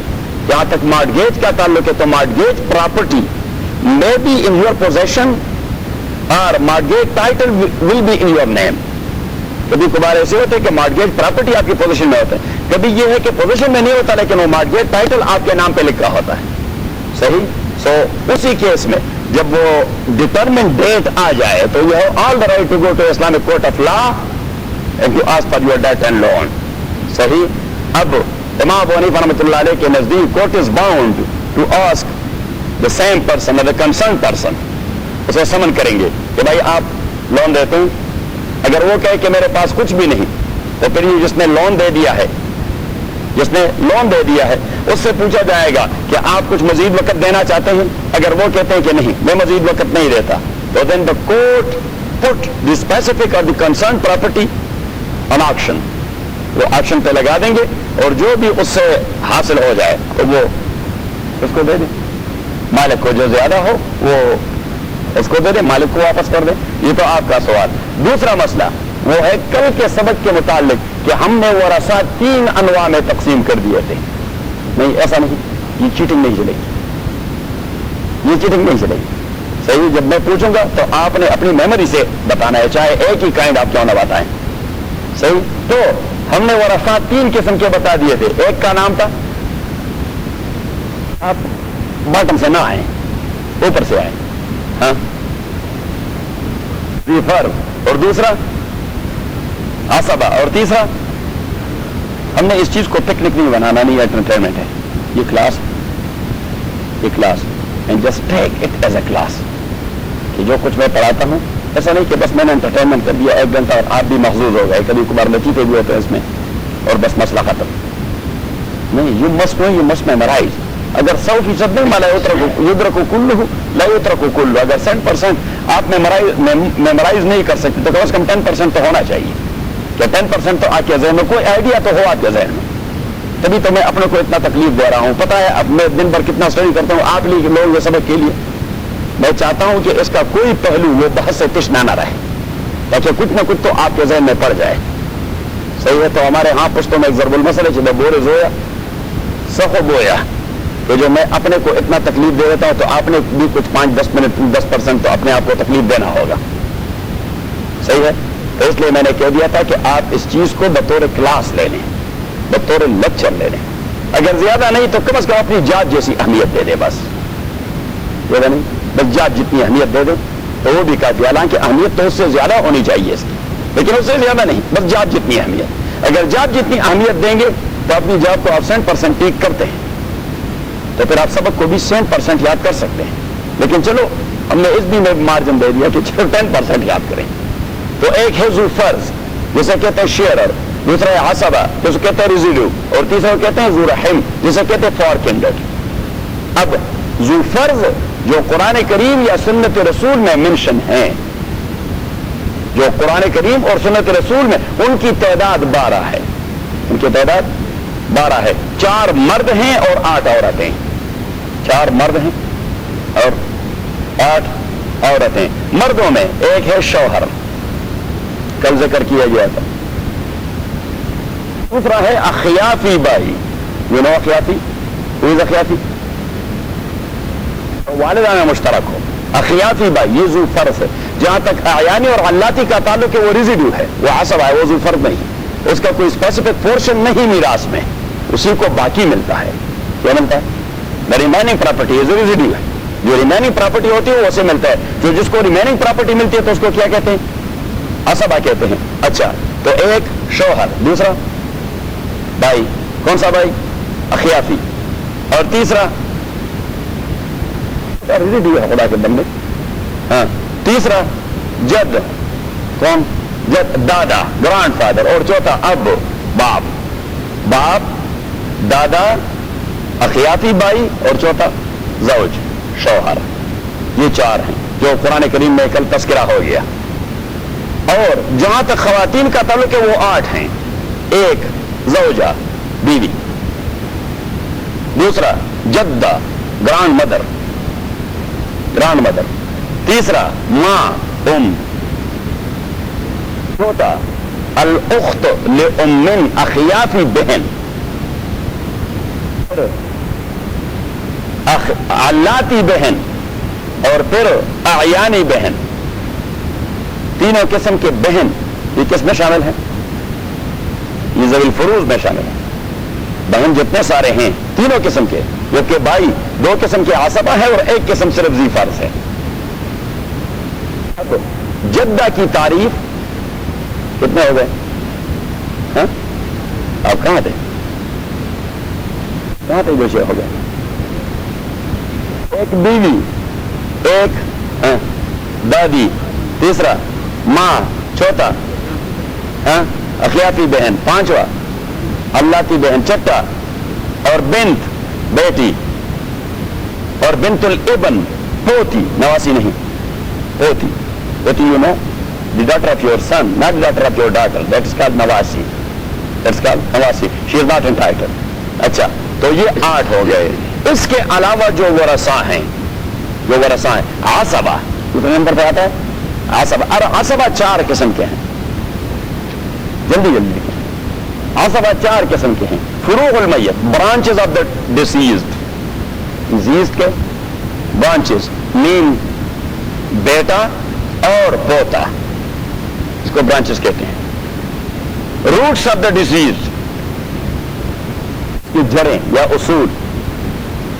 Means باپ ایک صورت میں, کیونکہ باپ کی 2 حیثیت ہے. ایک جگہ وہ ذی فرض ہے, ہم نے ذکر کر دیا کہ اس کو ایک بچے ملتا ہے, جبکہ دوسری جگہ کبھی کبھار وہ عصبہ بن جاتا ہے, اس کو ریمیننگ پراپرٹی چلی جاتی ہے. صحیح ہے. تو باپ, اور اس طرح دادا. دادا ایک جانب ہم نے ذکر کر دیا ذی فرض میں, تو اس کو ایک بچے ملتا ہے جب مردے کا کوئی بچہ موجود ہو. مردے کا کوئی بچہ, اگر اس کا کوئی بچہ نہیں تو پھر دادا یہ آٹومیٹکلی ریزیڈیو بن جاتا ہے, عصبہ بن جاتا ہے, ساری پراپرٹی کو لے لیتا ہے, ایکومولیٹ کرتا ہے سب کچھ. صحیح. ہاں, جب کلالہ ہو تو یہ ہو گئے کتنے؟ نہیں 4 نہیں, یہ 1 قسم کے ہیں, 2 قسم کے ہیں. ایک برانچز اور دوسرا روٹس. اور تیسرا branches of the father of the deceased, جو مر گیا ہے اس کے باپ کے برانچز, مینز برادرز, اس کے برادر, اور then branches of the grandfather of the deceased. Branches of the grandfather of the deceased means اعمام, چچے. یہ بات ذہن میں آ گئی. ان دونوں قسم کو اس طرف کر دے, باقی رشتہ دار وہ تمام ذوی الارحام ہیں. They are far kindred, they are far kindred. ابھی آئے اپنے سبق. کل میں آپ سے پوچھ لوں گا لیکن کاغذ سے نہیں, کاغذ نہیں ہوتا. اور یہ بھی ضروری نہیں کہ میں ذیشان سے پوچھوں, کسی سے بھی پوچھوں گا کیونکہ آپ سارے کلاس کے اسٹوڈنٹ ہیں. اعوذ باللہ من الشیطان الرجیم, بسم اللہ الرحمن الرحیم. حکم نمبر, یا ایھا الذین آمنوا, او ایمان والو, لا یحل لکم, جائز نہیں آپ کے لیے ان ترثوا النساء کہ میراث کے طور پر لے جائیں آپ عورتوں کو کرہن جبرن، بائی فورس. جب میراث کا مسئلہ گزر گیا تو عربوں کے ایک غلط رویے کو اللہ تعالیٰ نے کنڈم کر دیا کہ بھائی مر جاتا تو دوسرا بھائی اس کی بیوی پر قبضہ کر جاتا، چچا مر جاتا تو اس کا بھتیجا اس کی بیوی پہ قبضہ کر جاتا، ماموں مر جاتا تو بھانجا اس کی بیوی پہ قبضہ کر جاتا. جیسا تھا جیسا ان کے اساس پہ بھی میراث ہی چل رہا ہے. اللہ کریم نے فرمایا کہ یہ پراپرٹی تھوڑی ہے جو آپ نے میراث بنا دیا ہے. عورت یہ پراپرٹی تھوڑی ہے. She is a human being, she has all the right. آپ کیوں اسے پراپرٹی بنا دیتے ہیں؟ یا ایھا الذین آمنوا, او ایمان والو, لا یحل لکم, جائز نہیں ہو سکتا آپ کے لیے, ان ترثوا النساء, کہ میراث کے طور پر آپ لے چلے النساء, عورتوں کو, کرہن جبرن. جبرن مین ان کی مرضی کے بغیر. اگر ٹھیک ہے بائی کی بیوی کی اگر اپنی مرضی ہو آپ سے شادی کرنے کی, دیٹس اوکے, اگر اپنی مرضی ہو, لیکن بائی فورس آپ ان سے شادی کروانا چاہیں, یہ شریعت میں جائز نہیں, یہ شریعت میں جائز نہیں. ابھی رفیق صاحب ایک مسئلے کا پوچھ رہے تھے کہ اگر ورجن لیڈی ہو تو ورجن لیڈی اپنی مرضی سے شادی کر سکتی ہے؟ ورجن لیڈی, ایک ہی ویڈو اور ایک ہے ورجن لیڈی یا بکرا, جیسے شریعت میں کہتے ہیں بکرا, تو بکرا لیڈی اپنی مرضی سے شادی کر سکتی ہے؟ تو میں نے کہہ دیا کہ حدیث میں آیا, حضرت عائشہ صدیقہ رضی اللہ تعالی عنہا کی حدیث امام ترمذی نے نقل کی ہے کہ ایما امرات نکحت نفسها بغیر اذن ولیها فنکاحها باطل باطل باطل. جو عورت اپنے گارڈین کے مرضی کے بغیر اپنی شادی کر, کنٹریکٹ, میرج کنٹریکٹ ہوا ہی نہیں. امام ابو حنیفہ رحمۃ اللہ علیہ فرماتے ہیں کہ میرج کنٹریکٹ ہو چکا ہے, بٹ پرووائڈیڈ کہ اب اس کے گارڈین کا اس پہ کوئی اعتراض نہ ہو. کنٹریکٹ از لیگل, لیکن پرووائڈیڈ کہ اس کے گارڈین کا اس پہ کوئی, کیونکہ جب کوئی مرد یا عورت بالغ بن جاتا ہے, شی ہیز آل دا رائٹ اور he has all the right, but there are certain restrictions. لیکن ریسٹرکشنز وہ ٹوٹلی اس کے رائٹ کو وائلیٹ کرنے کے لیے نہیں ہے, اس کے رائٹس کو کے اپلیکیبلٹی کے میدان متعین کرنے ہیں. صحیح ہے, تو اس کا یہ رائٹ اپلائی ہوگا کب؟ پرووائڈیڈ کہ اس کے گارڈین کا اس پر کوئی اعتراض نہیں, تو گارڈین کا اس پر کوئی اعتراض نہیں, اوکے, دیٹ از ڈن. تو اب یہاں پہ لا یحل لکم ان ترثوا النساء کرہن, مرضی کے بغیر آپ اپنی بھائی کی بیوی سے, وہ جو میں نے آپ کو لطیفہ سنا دیا تھا, ایک بوڑھا بالا قسم کا آدمی تھا اور اس کا بھائی جو تھا وہ کرانک ڈیزیز کا مریض تھا. صحیح ہے, تو اب وہ ڈائریکٹلی تو اپنی بابی سے اس طرح نہیں کہہ سکتا تھا, تو اس نے بات کچھ اس انداز سے کی, ڈائریکٹلی اپنی زبان میں نہیں کہہ سکتا تھا, قصدوں میں ڈائریکٹلی کہ یہ بات بری لگتی ہے, تو اس نے اسے کہہ دیا کہ خدا نہ کرے, اور اگر کرے لالا مرے تو تو نہ کرے, خدا نہ کرے اور اگر کرے اور لالا مرے تو تو نہ کرے. یہ کوئی شریعت ہے کہ بھائی کی بیوی رہ گئی تو اس نے بھائی ہی کے ساتھ شادی کر دی, یا چاچا مر گیا تو اپنے اس کے بھتیجے سے شادی کرنی ہے؟ تو وہ جبر اس طرح کرتے تھے. اور عدل میں نے کہہ دیا تھا, عین ضاد لام, ناٹ عین دال لام, عدل عین ضاد لام, اس کا معنی یہ ہوتا تھا, عدل کا لغوی معنی ہے منع. یہ لفظ گزر گیا تھا سورہ بقرہ کے آیت نمبر 232 میں, سورہ بقرہ کے آیت نمبر 232 میں, اور میں نے وہاں کہہ دیا تھا کہ یہاں اس کی لٹرل میننگ ہے, جبکہ سورہ النساء میں اس کی فگریٹو میننگ ہے, کہ محاورہ. لٹل میننگ تو وہاں یہ ہے کہ اللہ کریم نے فرمایا کہ لا تعدلوا, آپ نے کہا 232 سورہ بقرہ,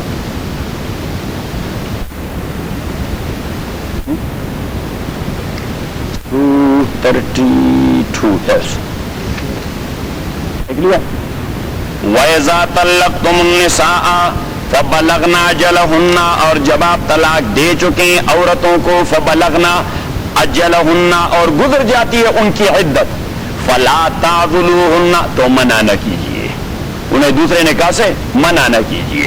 کیونکہ عربوں کا رواج یہی تھا کہ بھائی بیوی کا تو ایک ہی شوہر ہوتا ہے, بار بار شوہر یہ تو گدھیوں کے ہوتے ہیں.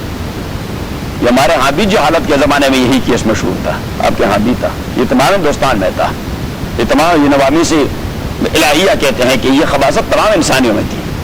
تمام انسانوں میں جو خصوصاً جو ٹرائبلزم کے شکار تھے.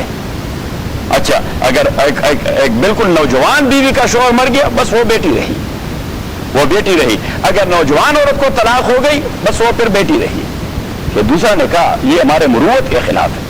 عربوں میں بھی یہی تھا, تو اللہ کریم نے فرمایا لا تعضلوهن, انہیں منع نہ کریں, این کہنا ازواجهن کہ وہ نکاح کر دیں. اب کیوں نے, تو وہاں پہ عضل کا معنی تھا کیا لٹرل لغوی معنی, اور یہاں سورہ نساء والی آیت میں یہ محاوراتی معنی ہے کہ یہاں عضل سے ایک اسپیسیفک قسم کا منع جو that was just like a case of preemption, شفع جیسا کیس تھا. شفع جانتے ہیں آپ؟ شفع نہیں جانتے؟ اگر میرے ہمسائیگی میں یا میری مشترک پراپرٹی ہے ہیلمندی کے ساتھ, ہے نہیں, آپ غلط فہمی میں نہ پڑ جائیں, فار ایگزامپل اس کے ساتھ میری کوئی مشترک پراپرٹی ہے, صحیح ہے, اور اس نے اپنے حصے کی پراپرٹی وہ ذیشان کے ہاتھ فروخت کر دی. اب ذیشان میرا پارٹنر بن جائے گا تو شریعت نے مجھے ایک حق دے دیا ہے کہ آپ اسی پر شفع کر دیں, اسی پراپرٹی پر کیا کر دیں, کورٹ آف لا میں چلے جائیں کہ بھائی میں اس میں شریک ہوں اور سب سے پہلے اس کے خریدنے کا حق میرا تھا, اس نے کسی اور کے ہاتھ فروخت کر دیا جو میرے لیے پرابلم کریٹ کرے گا, تو شریعت نے آپ کو حق دے دیا ہے, پریمپشن کہتے ہیں اسے, شفع, صحیح ہے, تو آپ وہ پیسے داخل کر دیں گے اور وہ پراپرٹی آٹومیٹکلی آپ کو مل جائے گی. صحیح, تو اللہ کریم نے فرمایا یہ عورتوں والا کیس, یہ کوئی پریمپشن والا کیس تو ہے, کیونکہ یہ کوئی پراپرٹی تو ہے نہیں, نہ آپ کے چچے نے خریدی تھی اور نہ آپ کے بھائی نے خریدی تھی کہ وہ مر گئے اور آپ کا پریمپشن رائٹ بن گیا کہ آپ نے, ہاں اگر اپنی مرضی سے وہ کرنا چاہتے ہیں دیٹس اوکے. تو فرمایا یا ایھا الذین آمنوا, او ایمان والو, لا یحل لکم, جائز نہیں ہوتا آپ کے لیے, ان ترثوا النساء, کہ میراث کے طور پر لے چلیں اور پوزیس کریں آپ, النساء, عورتوں کو, کرہن, ان کے رضا کے بغیر, کرہن مانا جبرن, ان کے رضا کے بغیر, ولا تعضلوهن, اور انہیں منع نہ کریں, ولا تعضلوهن, اور انہیں منع نہ کریں. تو میں نے کہا کہ ان کا ایک طریقہ تھا کہ جب بیوی کا شوہر مر جاتا تو وہ مرنے کے فوراً بعد جو مرے ہوئے کا بھائی تھا یا اس کا بھتیجا تھا یا بھانجا تھا, وہ ایک کپڑا لا کر اس عورت کے سر پہ اس طرح ڈال دیتا, اس طرح ڈال, تو اٹ مینس کہ سیٹ اس نے ریزرو کر لیا, کہ سیٹ اس نے ریزرو کر لیا. اور that was not a reservation for marriage and نکاح, ناٹ اونلی فار دیٹ, ادھر ہی ول میری دیٹ ویری لیڈی, اور اگر کوئی کسی اور سے وہ نکاح کرنا چاہتا ہے تو وہ اس کے بدلے کوئی پیسے لے لیتا تھا, یا کم از کم اس عورت سے ڈیمانڈ کر دیتا تھا کہ آپ کا میراث میں جو حق ہے وہ چھوڑ کے چلے جائیں, یا آپ کا جو مہر ہے وہ چھوڑ کے چلے جائیں. اللہ کریم نے فرمایا عدل نہ کریں, یہ کیا ظلم کرتے ہیں آپ, غلام بنا لیا, غلام سے بھی بدتر بنا لیا. اور لوگ پھر بھی کہتے ہیں کہ اسلام نے عورتوں کو کیا دیا ہے. ولا تعضلوهن, اور آپ منع نہ کریں ان سے, ان کو, لتذهبوا ببعض ما آتيتموهن, منع کیوں کرتے ہیں, لتذهبوا, تاکہ آپ لے لیں, ببعض ما آتيتموهن, کچھ حصہ اس مال کا جو آپ نے ان کو دے دیا ہے, یعنی مینس کہ اس کے شوہر نے اس کو دے دیا ہے بطور مہر, یا آپ کی جانب سے اسے مل رہا ہے بطور میراث, مل رہا ہے آپ کے ساتھ بطور میراث, یا شوہر نے دے دیا ہے بطور مہر یا گفٹ. الا ان یاتین بفاحشۃ مبینہ, الا ان یاتین بفاحشۃ مبینہ, الا کہ ہاں کبھی کبھار کچھ ضرورت پڑ جاتی ہے, کبھی کبھار کچھ ضرورت پڑ جاتی ہے. اگر وہ عورت آپ کو ٹارچر کرتی رہی ہے اور آپ کا جینا دوبر کر دیا ہے تو وہ جزاء سیئۃ سیئۃ مثلھا, قرآن کریم فرماتے پھر تپڑ کے بدلے آپ تپڑ لگائیں.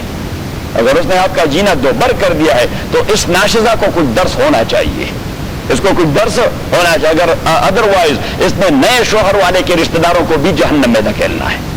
اللہ کریم نے فرمایا کہ اگر اس کے ساتھ ایسا کریں جو ناشزہ عورت ہے, نشوز کہتے ہیں اسے, کیا کہتے ہیں, نشوز, کے اس کی زبان درازی سے کوئی محفوظ نہیں, وہ اتنی بکتی رہی ہے کہ لوگ چاہتے نہیں کہ ان سے بات کریں.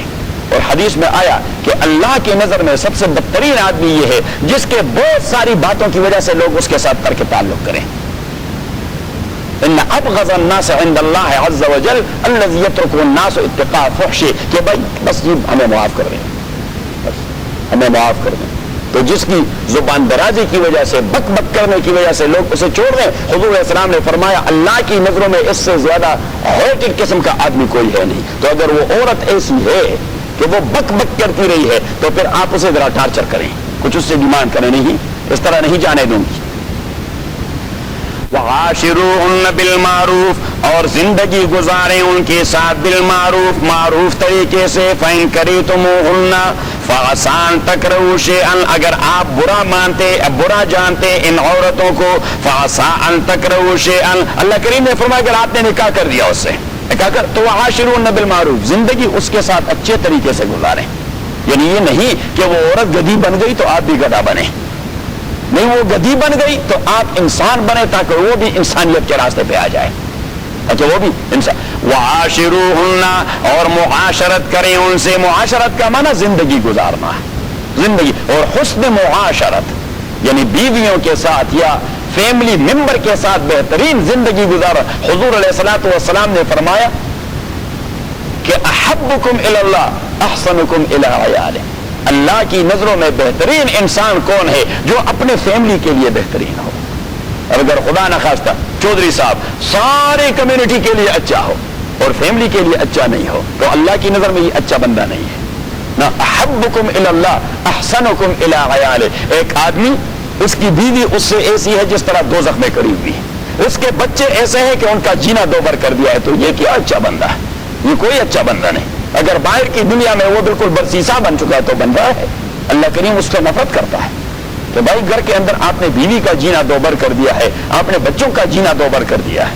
حضور علیہ السلام نے فرمایا احبکم الی اللہ احسنکم الی عیالہ.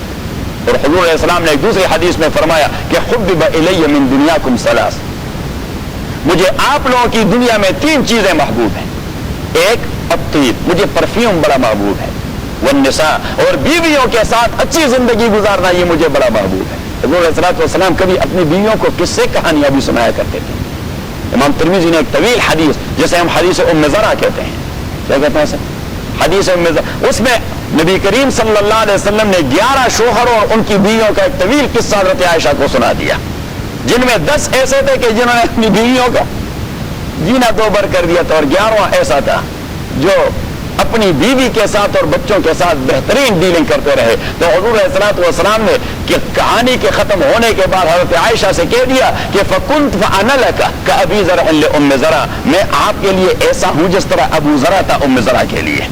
ابو زرع آدمی کا نام تھا اور ام زرع ان کا بیٹا تھا، تو انہی کے نام سے ان دونوں کا اس میں کنیت پڑ گیا. فانا لک فانا لکم لکن کابی زرع لام زرع، میں آپ لوگوں کے لیے ایسا ہوں جس طرح ابو زرع تھا ام زرع کے لیے.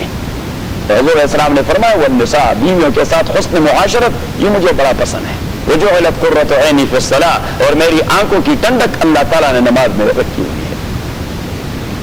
ان کریتموہن، اگر آپ ناپسند کرتے ان عورتوں کو، فعسى ان تکرہوا شیئا، تو ممکن ہے کہ آپ ناپسند کریں گے شیئا کسی چیز کو، ویجعل اللہ فی خیرا کثیرا، اور یجعل اللہ، اور بنا دیا ہوگا اللہ تعالیٰ نے، چھپا دیا ہوگا اللہ تعالیٰ نے اسی چیز میں آپ کے لیے خیر کثیر. بظاہر وہ عورت آپ کو ناپسند ہوگی، شاید اللہ تعالیٰ اسی عورت کے بطن سے آپ کو ایسا بچہ دے دے کہ دامن نہ چھوڑ دیں تو فرشتے وضو کریں. ایسا پاک باز آدمی ہوگا کہ دامن نہ چھوڑ دیں تو فرشتے وضو کریں گے. تو اللہ تعالیٰ کے قدرت کے کرشمے ہے. کبھی اس ایسے فاحش قسم کے پیرنٹ سے اتنا دیندار بچہ پیدا ہو جاتا ہے آدمی حیران رہ جاتا ہے، اور کبھی اتنے پائس قسم کے پیرنٹ سے ایسا بدتمیز پیدا ہو جاتا ہے کہ وہاں بھی آدمی حیران ہو جاتا ہے. یخرج الحی من المیت ویخرج المیت من الحی. مفسرین نے لکھا ہے کہ زندے کو مردے سے اور مردوں کو زندے سے نکالنے کی ایک تفسیر یہ ہے کہ بدتمیز سے اچھا آدمی پیدا کر دیتا ہے اور اچھے پیرنٹ سے بدتمیز بچہ پیدا کر دیتا ہے. وَإِنْ أَرَدْتُمُ اسْتِبْدَالَ زَوْجٍ مَكَانَ زَوْجٍ، یہ 9واں حکم. وَإِنْ أَرَدْتُمُ اسْتِبْدَالَ زَوْجٍ مَكَانَ زَوْجٍ، اور اگر آپ چاہتے ہیں استبدال زوجٍ، اب ظاہر صورت ہے بدل کا، ظاہر صورت ہے کہ آدمی ایک عورت کو طلاق دے اور دوسری عورت سے نکاح کرے. تو یہ ایسا ہوتا ہے جس طرح کہ عورت کو تبدیل کر دیا، عورت کو تبدیل کر دیا. استبدال زوجن مکان زوجن کا معنی یہ کہ اگر آپ ایک عورت کو طلاق دینا چاہتے ہیں دوسری عورت کے نکاح کے لیے، وَإِنْ أَرَدْتُمُ اسْتِبْدَالَ زَوْجٍ، اور اگر آپ ارادہ کرتے ہیں استبدال زوجن کہ ایک بیوی کو بدل دے مکان زوجن دوسری بیوی کے بدلے، مینز کہ ایک کو طلاق دے جو آلریڈی آپ کے پاس ہے، کسی دوسرے سے نکاح کریں. وَآتَيْتُمْ إِحْدَاهُنَّ قِنْطَارًا، اور دے دیا تھا آپ نے انہی میں سے اسی ایک کو جس کو طلاق دے رہے ہیں، کیا کچھ دیا؟ قِنْطَارًا، بہت بڑا خزانہ دے دیا تھا آپ نے بطور گفٹ. آپ نے اس کو بہت بڑا خزانہ، اب آپ اسے طلاق دے رہے ہیں تو کیا کریں گے؟ اس پراپرٹی کو کیسے وڈرا کریں گے یا واپس کیسے اچیو کریں گے؟ اللہ کریم نے فرمایا اچھی بات نہیں ہے. وَآتَيْتُمْ إِحْدَاهُنَّ قِنْطَارًا، اور دے دیا تھا آپ نے اسی ایک کو جس کو آپ طلاق دے رہے ہیں. قِنْطَارًا، قنطار کا معنی unlimited kind of property or wealth or gold or something like that, jewelry and so on. وَآتَيْتُمْ، اور دے دیا تھا آپ لوگوں نے إِحْدَاهُنَّ اسی ایک کو قِنْطَارًا بہت بڑا خزانہ. فَلَا تَأْخُذُوا، پس آپ لا تَأْخُذُوا واپس نہ لیں منہ اس خزانے میں سے شیئا، کوئی بھی چیز واپس نہ لیں، کوئی بھی چیز آپ واپس نہ لیں. کیوں؟ أَتَأْخُذُونَهُ، کیوں؟ اس لیے کہ اگر بغیر کسی پلی کے آپ ڈیمانڈ کریں گے تو نہیں کر سکتے. کوئی پلی آپ نے لینا ہوگا کہ یہ چیز میں نے وڈرا کیوں کرنا ہے. یہ بڑی بدتمیز عورت تھی، اس بدتمیز عورت نے میرا جینا تو بر کر دیا تھا.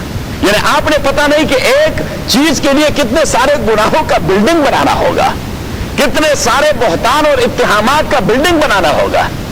تو اللہ کریم، کیونکہ آدمی جب وہ کسی چیز ایسا زبردست بلڈنگ، اس لیے نبی کریم صلی اللہ علیہ وسلم نے فرمایا، مسلم شریف کی حدیث ہے کہ ان فی السیئات تجازب، حضور علیہ الصلوۃ والسلام نے فرمایا کہ گناہ کی اثر بالکل مقناطیسی اثر ہے. ایک گناہ آپ کر دیں تو وہ 10 گناہوں کو ساتھ اپنے لے آئے گا، 10 گناہوں کو وہ ساتھ جلوس میں لے آئے گا. ایک گناہ کر، یعنی مثلا اگر آپ نے زندگی میں ایک جھوٹ بول لیا تو اسی ایک جھوٹ کو ثابت کرنے کے لیے آپ نے 20 جھوٹ کا سہارا لینا ہوگا.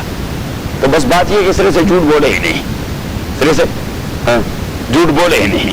اس لیے حضور صلی اللہ علیہ وسلم نے اسے گناہوں کا جڑ قرار دیا، کیونکہ وہ آپ پر پھر گناہ کرتا رہے گا. وہ جھوٹ جو آپ نے بولا ہے اب آپ واپس بھی نہیں ہو سکتے، کیونکہ آپ جھوٹے ثابت ہوتے ہیں. تو جھوٹ کے لیے پھر جھوٹ، اور اس جھوٹ کے لیے پھر ایک تیسرا جھوٹ، اور تیسرے کے لیے ایک لامتناہی سلسلہ جھوٹ کا شروع ہو جائے گا.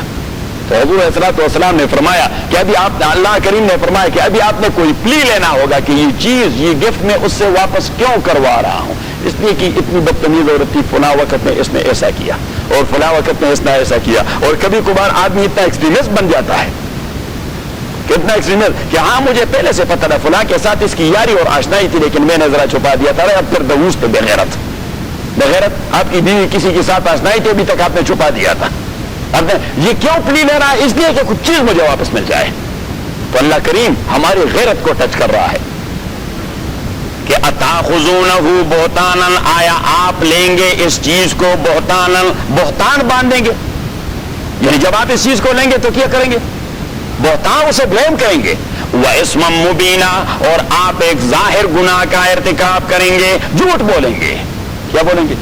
جھوٹ بولیں گے. اور پھر اللہ کریم نے فرمایا کہ چلو کچھ ہو بھی تو ہو.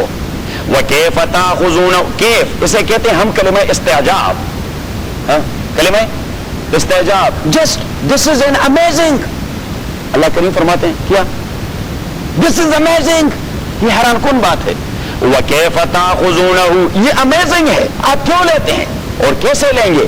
وَقَدْ أَفْضَىٰ بَعْضُكُمْ إِلَىٰ بَعْضٍ إِفْضَاءً، یہ افضاء لغت عربی میں سیکسول انٹرکورس کے وقت جب آدمی اور بیوی بہت ایک دوسرے کے قریب ہوتے ہیں کہ ڈسچارج شروع ہو جاتا ہے تو اس عمل کو افضاء کہتے ہیں. کیا کہتے ہیں؟ افضاء کہتے ہیں. تو ہمارے شیخ یہاں پہ ایک محاوراتی ترجمہ کرتے تھے، وَكَيْفَ تَأْخُذُونَ، آپ کیسے لیں گے؟ وَقَدْ أَفْضَىٰ بَعْضُكُمْ إِلَىٰ بَعْضٍ، آپ کو میٹھی راتیں یاد نہیں ہیں. شیخ فرمایا کرتے تھے کہ آپ کو میٹھی راتیں وہ یاد نہیں ہیں، آپ کو شرم نہیں آتی. وَكَيْفَ تَأْخُذُونَهُ، آپ کیسے لیں گے؟ وَقَدْ أَفْضَىٰ بَعْضُكُمْ، حالانکہ آپ أَفْضَىٰ بَعْضُكُمْ، آپ افضاء کر چکے تھے، ایک دوسرے کو افضاء کر چکے تھے. مین کہ آپ نے اپنا آپ اس کو ہینڈ اوور کر دیا تھا اور اس نے اپنا آپ کو ہینڈ اوور کر دیا تھا. وَأَخَذْنَ مِنْكُمْ مِيثَاقًا غَلِيظًا، اور انہی عورتوں نے لے لیا تھا آپ لوگوں سے میثاقًا غلیظا، ایک محکم وعدہ جو کنٹریکٹ ہے نکاح کا، جو نکاح کا کنٹریکٹ ہے اس سے محکم وعدہ اور کچھ نہیں ہوتا۔ یہ جو کچھ آپ کر رہے تھے یہ اسے کنٹریکٹ کے پس منظر میں کر رہے تھے، ادروائز تو اس عورت کے مقابلے میں بہت خوبصورت عورتیں محلے میں اور سیکٹر میں گھومتی پھرتی رہی، آپ نے کبھی کسی کو ایک تولے کا زیور دے دیا؟ نہیں دیا، یہ تو میثاق غلیظ کی وجہ سے آپ دے رہے تھے۔ وَلَا تَنْكِحُوا مَا نَكَحَ آبَاؤُكُمْ، یہ ایک 10واں حکم، ایک دوسری گندگی تھی عربوں کے درمیان کہ ان کا باپ مر جاتا اور ان کی سوتیلی ماں رہ جاتی تو بیٹا اس سے نکاح کر دیتا، سوتیلی ماں سے، اسٹیپ مدر سے۔ وَلَا تَنْكِحُوا مَا نَكَحَ آبَاؤُكُمْ، اور نکاح نہ کریں آپ ان عورتوں سے نکح آباؤکم جنہیں نکاح کر دیا تھا آپ کے والد نے، آپ کے باپوں نے، من النساء عورتوں میں سے الا ما قد سلف، ہاں اگر پرانے زمانے میں آپ کچھ کر چکے ہو مسئلہ ختم ہو گیا ہے، that's gone، that is gone، کیونکہ law is now implemented، شریعت کا قانون ابھی آ گیا اس سلسلے میں، کیونکہ بہت مسلمانوں نے جو زمانے جاہلیت میں یہ کام کر چکے تھے تو ان کا ضمیر انہیں جھنجھوڑ رہا تھا، تو انہوں نے کہا جی ہم تو کر چکے تھے اس گندگی کے زمانے میں، تو اللہ کریم نے فرمایا الا ما قد سلف، جو گزر گیا سو گزر گیا، جو گزر گیا سو گزر گیا، میں نے ماضی کو نہیں چھوڑنا۔ وَلَا تَنْكِحُوا، آپ نکاح نہ کریں، ماں ان عورتوں کے ساتھ نکح آباؤکم من النساء جن کے ساتھ نکاح کر دیا تھا آپ کے باپ نے عورتوں میں سے الا ما قد سلف، مگر وہ جو اس حکم سے پہلے گزر گیا ہے، بس وہ گزر گیا ہے۔ انہو کان فاحشتن، یہ کام کرنا فاحشتن یہ گندگی ہے، ومقتن اور اللہ کے غضب کا ذریعہ ہے، وساء سبیلا اور گندا ترین راستہ ہے۔ یہ آپ کو شرم نہیں آتی؟ شرم نہیں آتی؟ سوتیلی ماں سے آپ نے کہا کرتے ہیں؟ تو اللہ کریم نے 3 فتوے دے دیے کہ فاحشتن عقل کے اساس پر بھی یہ گندا کام ہے، ومقتن اللہ کے غضب کے نزول کا ذریعہ ہے، وساء سبیلا شریعت بھی اسے گندا راستہ قرار دیتی ہے، وہ 3 گندگیاں چسپان کر دی۔ حرمت علیکم امہاتکم، یہ 11واں حکم، اور اس میں لسٹ ہے محرمات کا کہ کون سی عورتوں کے ساتھ نکاح کرنا ناجائز ہے، لسٹ ہے، یہ ایک طویل لسٹ اللہ آپ کو دے رہا ہے۔ حرمت علیکم امہاتکم، حرام کر دیا گیا ہے آپ لوگوں کے اوپر، امہاتکم نکاح اپنے ماؤں کا، وبناتکم اپنی بیٹیوں کا، واخواتکم اپنی بہنوں کا، واماتکم اور پھپھیوں کا، وخالاتکم اور خالاؤں کا، وبنات الاخ بتیجیوں کا، وبنات الاخت بانجیوں کا، وامہاتکم اللاتی ارضانکم اور آپ کی وہ مائیں جنہوں نے آپ کو دودھ پلایا ہے، واخواتکم من الرضاعہ اور آپ کی بہنیں جو دودھ دینے والی بہنیں کہلائی جاتی ہیں، یعنی جس عورت کا آپ نے دودھ پیا ہے اس کے سارے بچے آپ کے رضاعی بھائی بہن ہیں، اس کے ساتھ آپ کا نکاح نہیں ہو سکتا۔ واخواتکم من الرضاعہ، تو رضاعت میں یا فاسٹنگ میں اس میں 2 ضابطے آپ لکھیں اور اپنے ساتھ یاد رکھیں۔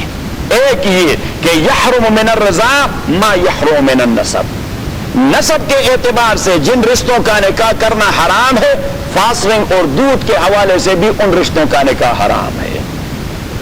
نسبی ماں سے نکاح حرام تو رضاعی ماں سے بھی نکاح حرام، نسبی بہن سے نکاح حرام تو رضاعی ماں سے بھی نکاح حرام، نسبی بیٹی سے نکاح حرام تو رضاعی بیٹی سے بھی نکاح حرام، نسبی پھپھی سے نکاح حرام تو رضاعی پھپھی سے بھی نکاح حرام، نسبی خالہ سے نکاح حرام تو رضاعی خالہ سے بھی نکاح حرام، نسبی بہو سے نکاح حرام تو رضاعی بہو سے بھی، بات سمجھ میں آ گئی؟ نسبی سوتیلی ماں سے نکاح حرام تو رضاعی سے بھی حرام، بات سمجھ میں آ گئی؟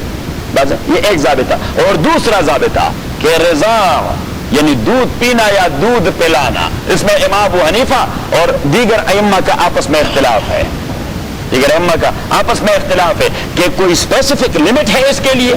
ایک تو عمر کے اعتبار سے ہے، تو عمر کے اعتبار سے آپ کو پہلے گزر گیا تھا سورہ بقرہ میں، 2 سال کے مدت کے اندر تمام ائمہ کے نزدیک بشمول قاضی ابو یوسف اور امام محمد، بشمول قاضی ابو یوسف اور امام محمد جو ہمارے حنفیہ کے امام ہیں، یہ دو بھی جمہور کے ساتھ ہیں. تو ان کا مسلک ہے کہ 2 سال کی عمر کے اندر جو بچہ کسی کا دودھ پیے تو رضاع الحکم وہاں مرتب ہوتا ہے.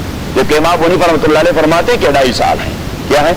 2.5 سال. مین کہ 2 سال کے بعد جو بچہ کسی عورت کا دودھ پیے تو باقی ائمہ کے نزدیک رضاع حرمت ثابت نہیں ہو سکتی، اور امام حنیفہ کے نزدیک ثابت ہو سکتی ہے، اس لیے کہ اس کے لیے مدت کیا ہے دودھ کے لیے 2.5 سال. تو یہ دوسری بات. اور تیسری بات یہ کہ اب کتنا دودھ پیے، 1 سیر، 1 پاؤ، 1 پاؤنڈ، 1 گیلن، 1 مہینہ، 1 مہینہ بس دودھ 1 گھونٹ ہی کیوں نہ ہو، دودھ 1 گھونٹ ہی کیوں نہ ہو. جبکہ باقی ائمہ بشمول قاضی ابو یوسف اور امام محمد کے وہ کہتے ہیں کہ 5 گھونٹ کم از کم ہونے چاہیے. 5 گھونٹ کم از کم ہونے چاہیے. نہیں بس ایک بار 5 گھونٹ ہونے چاہیے. امام حنیفہ رحمۃ اللہ علیہ فرماتے ہیں 1 ہی گھونٹ کافی ہے 1 بار بس. that is okay. why the imams said so and why imam said so؟ اس لیے کہ ایک حدیث ہے ان کے پاس کہ لا تحرم الا 5 رضعات، خبر واحد، کیونکہ حدیث کے بنیادی 4 اقسام ہیں. کتنے اقسام ہیں؟ ایک کو کہتے ہیں خبر متواتر، دوسرے کو کہتے ہیں خبر مشہور، تیسرے کو کہتے ہیں خبر عزیز، چوتھے کو کہتے ہیں خبر غریب یا خبر واحد. صحیح ہے. اب خبر واحد کے ذریعے قرآن کے ساتھ اضافہ ہو سکتا ہے کہ نہیں ہو سکتا؟ تو دیگر ائمہ کے نزدیک ہو سکتا ہے، اس لیے انہوں نے اسے مستدل قرار دیا ہے. امام حنیفہ رحمۃ اللہ علیہ فرماتے ہیں کہ قرآن یہ خبر متواتر ہے، خبر متواتر کے ساتھ آپ خبر غریب کا پیوند نہیں لگا سکتے. یہ تو ایسا ہوگا جس طرح شنیر کے ساتھ آپ پٹسن کی بوری کا کوئی پیوند لگا رہے ہیں. پٹسن کی بوری کا شنیر کے ساتھ کوئی پیوند نہیں لگتا. Just only for example, I am not going to insult the hadith of Rasulullah sallallahu alaihi wasallam because hadith itself a hadith. لیکن قرآن کریم کے نص پر اس کی زیارت ہو سکتی ہے کہ نہیں ہو سکتی؟ امام حنیفہ فرماتے ہیں کہ نہیں ہو سکتی. اور یہاں پہ مطلق لفظ رضاعت آیا ہے. تو رضاعت کا معنی ہے پینا. اب پینا 1 گھونٹ بھی ہے اور 5 گھونٹ بھی ہے، 2 گھونٹ بھی ہے اور 10 گھونٹ بھی ہے. تو اور دوسرا کہ علت اس کے پیچھے کیا ہے؟ علت اس کے پیچھے یہ ہے کہ اس رضاعت کی وجہ سے اس کا بلڈ بنتا ہے اور اس کے بدن کا حصہ بن جاتا ہے. تو جس کا دودھ کسی کے بدن کا حصہ بن جائے رضاعی مدت میں تو وہاں نکاح حرام ہو جاتی ہے. اور جس طرح 5 گھونٹ بدن کا حصہ بن جاتا ہے تو 1 گھونٹ بھی بدن کا. ہاؤ ٹیکنیکلزم ابو حنیفہ رحمہ اللہ، اللہ تعالیٰ اس کے مرکز کو منور بنا دے بشمول تمام ائمہ کے.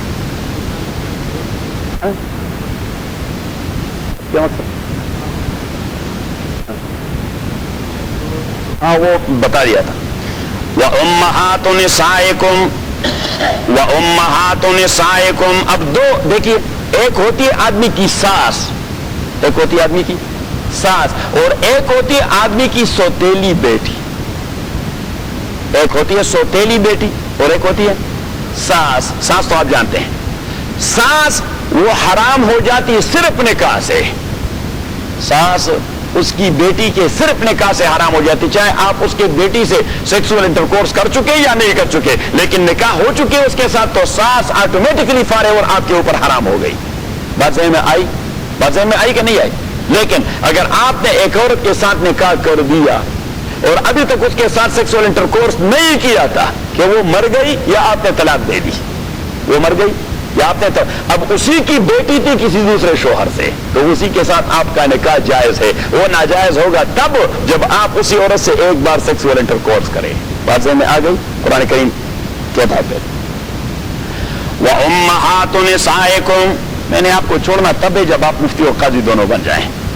ادروائز اب ایسا کرنا ہے چودھری صاحب، آپ اور لالا اور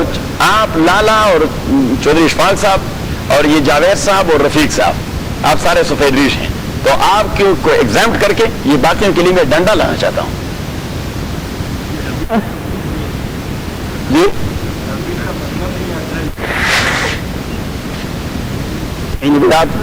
ابھی نوجوان ہیں،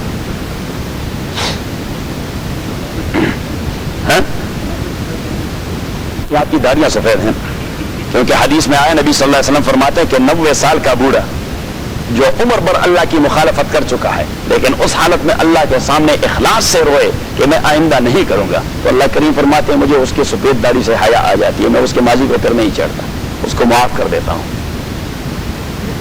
امہات نسائکم اور آپ کی بیویوں کی مائیں، و امہات نسائکم آپ کی بیویوں کی مائیں مینس ساس یہ حرام ہے، وربائبکم اللاتی، ربائب یہ پلورل ہے ربیبہ کا، اور ربیبہ کا معنی ہے آپ کی تربیت یافتہ سوتیلی بیٹی، کیونکہ عموماً جب آدمی شادی کر دیتا ہے کسی مطلقہ سے یا وہ جس کا شوہر مر گیا ہے اور اس کے پاس بچے ہوتے ہیں تو بچے کہاں رہتے ہیں، نئے شوہر کے گھر آ جاتے ہیں اور وہ اس کی تربیت کرتا رہتا ہے، تو اس لیے اللہ، اور عربی میں اس کو ربیبہ کہتے ہیں، کیا کہتے ہیں کہ آپ کی تربیت شدہ سوتیلی بیٹی، اگر آپ کی تربیت شدہ نہ بھی ہو کہیں اور ہو تو پھر بھی حرام ہے، لیکن یہ اسے ہم کہتے ہیں امر واقعی، اسے ہم کہتے ہیں کیا امر واقعی کہ عام طور پر یہ ہوتا ہے۔ وَرَبَائِبُكُمُ اللَّاتِي، اور آپ کی سوتیلی بیٹیاں، اللَّاتِي وہ فی حجورکم جو عموماً آپ کے گود میں ہوتی ہے تربیت کے لیے، من نسائکم اللَّاتِي آپ کی ان بیویوں سے، دخلتم بیننا جس کے ساتھ آپ دخول کر چکے ہیں، سیکسول انٹرکورس ہو چکا ہے، فَإِن لَمْ تَكُونُوا دَخَلْتُمْ بِهِنَّ اگر آپ دخول نہیں کر چکے ان بیویوں کے ساتھ، فَلَا جُنَاحَ عَلَيْكُمْ پھر کوئی گناہ نہیں آپ کے اوپر کہ ربیبہ کے ساتھ نکاح کریں، سوتیلی بیٹی کے ساتھ۔ وَحَلَائِلُ أَبْنَائِكُمْ حلائل یہ پلورل ہے حلیلہ کا، حلیلہ کا معنی ہے بیوی، حلیلہ کا معنی ہے بیوی، حدیث میں ایک جگہ استعمال ہوا ہے، نبی کریم صلی اللہ علیہ وسلم فرماتے ہیں کہ 7 لوگ ہیں اللہ تعالیٰ قیامت کے دن ان پہ بڑے غصے ہوں گے، ان پہ بڑے انا للہ و انا الیہ راجعون، اللہ غصے میں ہو کسی آدمی کے متعلق تو اللہ رحم فرمائے بیڑا غرق ہو گیا، تو ایک اس میں نبی کریم صلی اللہ علیہ وسلم نے فرمایا والذی یزنی بحلیلۃ جارہ فی غیبوبتہ او کما قال علیہ الصلوۃ والسلام، وہ جس کا ہمسایہ وہ سفر پہ گیا اور اس نے موقع سے فائدہ اٹھا کر ہمسائے کی بیوی سے زنا کا ارتکاب کر دیا۔ حضور علیہ السلام فرماتے کہ ہمسایہ تو سفر پہ جاتا ہے تو آپ کے اعتماد پہ اپنے گھر کو چھوڑ دیتا ہے، آپ نے اعتماد کو اتنا مجروح کر دیا تو اللہ قیامت کے دن آپ کو زبردست غضب میں ہوگا کہ یہ وہ بدترین آدمی ہے جس نے ہمسائے کے اعتماد کو مجروح کر دیا ہے، کیونکہ ہمیشہ ہمسایہ جب سفر میں جاتا ہے تو اپنے ہمسایے کے اعتماد پر اپنے بیوی بچوں کو چھوڑ دیتا ہے، تو اگر آپ نے اس کی غیر حاضری سے فائدہ لے کر وہاں اس اعتماد کو مجروح کر دیا تو حلیلہ وہاں لفظ آیا، والزانی بحلیلۃ جارہ، حلیلہ بیوی کو کہتے ہیں، کس کو کہتے ہیں؟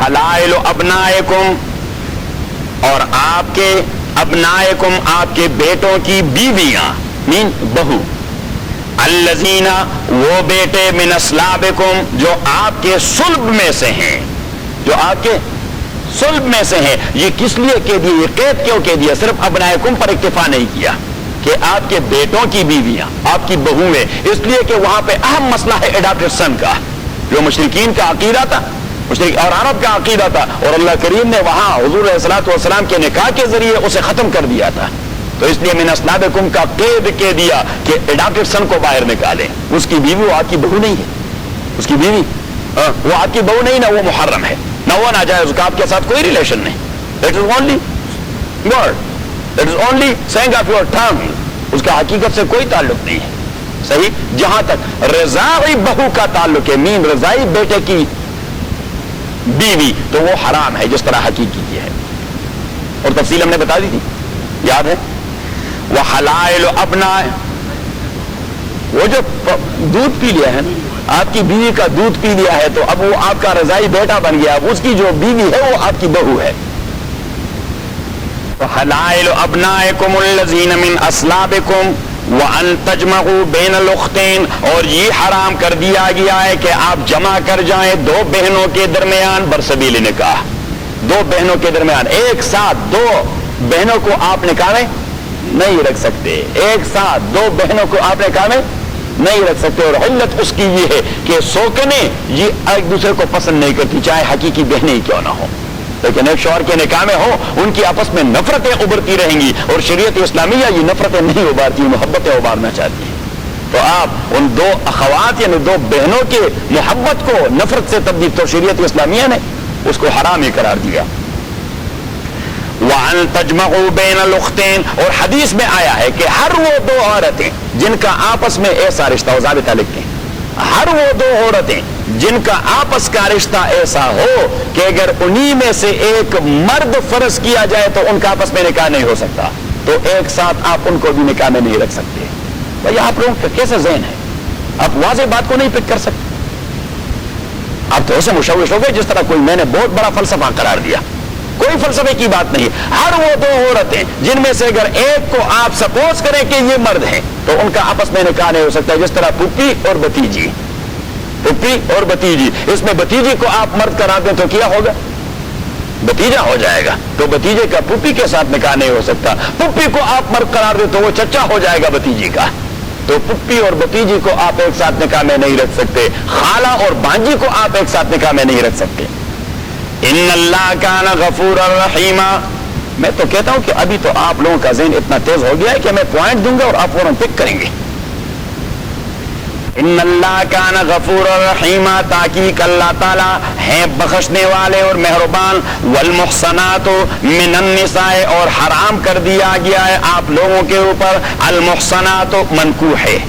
محصنات مینس کسی اور کا منکوحہ، جو کسی اور کے نکاح میں ہے۔ محصنات کا معنی وہ جو کسی اور کے نکاح میں ہے، جو کسی اور کے نکاح میں آپ کے لیے حرام ہے۔ والمحصنات من النساء، اور عورتوں میں سے کسی اور کے منکوح آپ کے لیے حرام قرار دیے گئے ہیں۔ الا ما ملکت ایمانکم، مگر نہ وہ جن کے مالک بن جائیں آپ کے ہاتھ برسبیل غنیمت، برسبیل غنیمت جسے کہتے ہیں کنیز۔ کیا کہتے ہیں؟ کنیز۔ اب جو کنیز وہ مسلمانوں کے قید میں میدان جہاد سے لائی گئی تو اس کا تو کوئی شور وہاں ہوگا کہ نہیں ہوگا؟ نہیں۔ اب یہ جو عدت والی پیریڈ گزارنا، یہ اسلامی نکاح کو اللہ تعالیٰ عزت دینا چاہتا ہے۔ کیا دینا چاہتا ہے؟ عزت دینا چاہتا ہے۔ اس لیے کہتا ہے کہ وہاں پہ عدت ہوگی کتنی؟ تین مہینے نہیں، 3 حیض۔ مہینے تو ثانوی چیز ہیں۔ 3 حیض اور 3 منسز پیریڈ اس نے انتظار کرنا ہوگا، اس لیے کہ عزت ہے اس اسلامی نکاح کی جو پہلی کر چکی ہے۔ جو پہلے، جہاں تک کافر کی بیوی کا تعلق ہے تو کافر کے نکاح کی کوئی عزت نہیں، کافر کے نکاح کی کوئی عزت نہیں۔ شریعت اس کو اپروو نہیں کرتی۔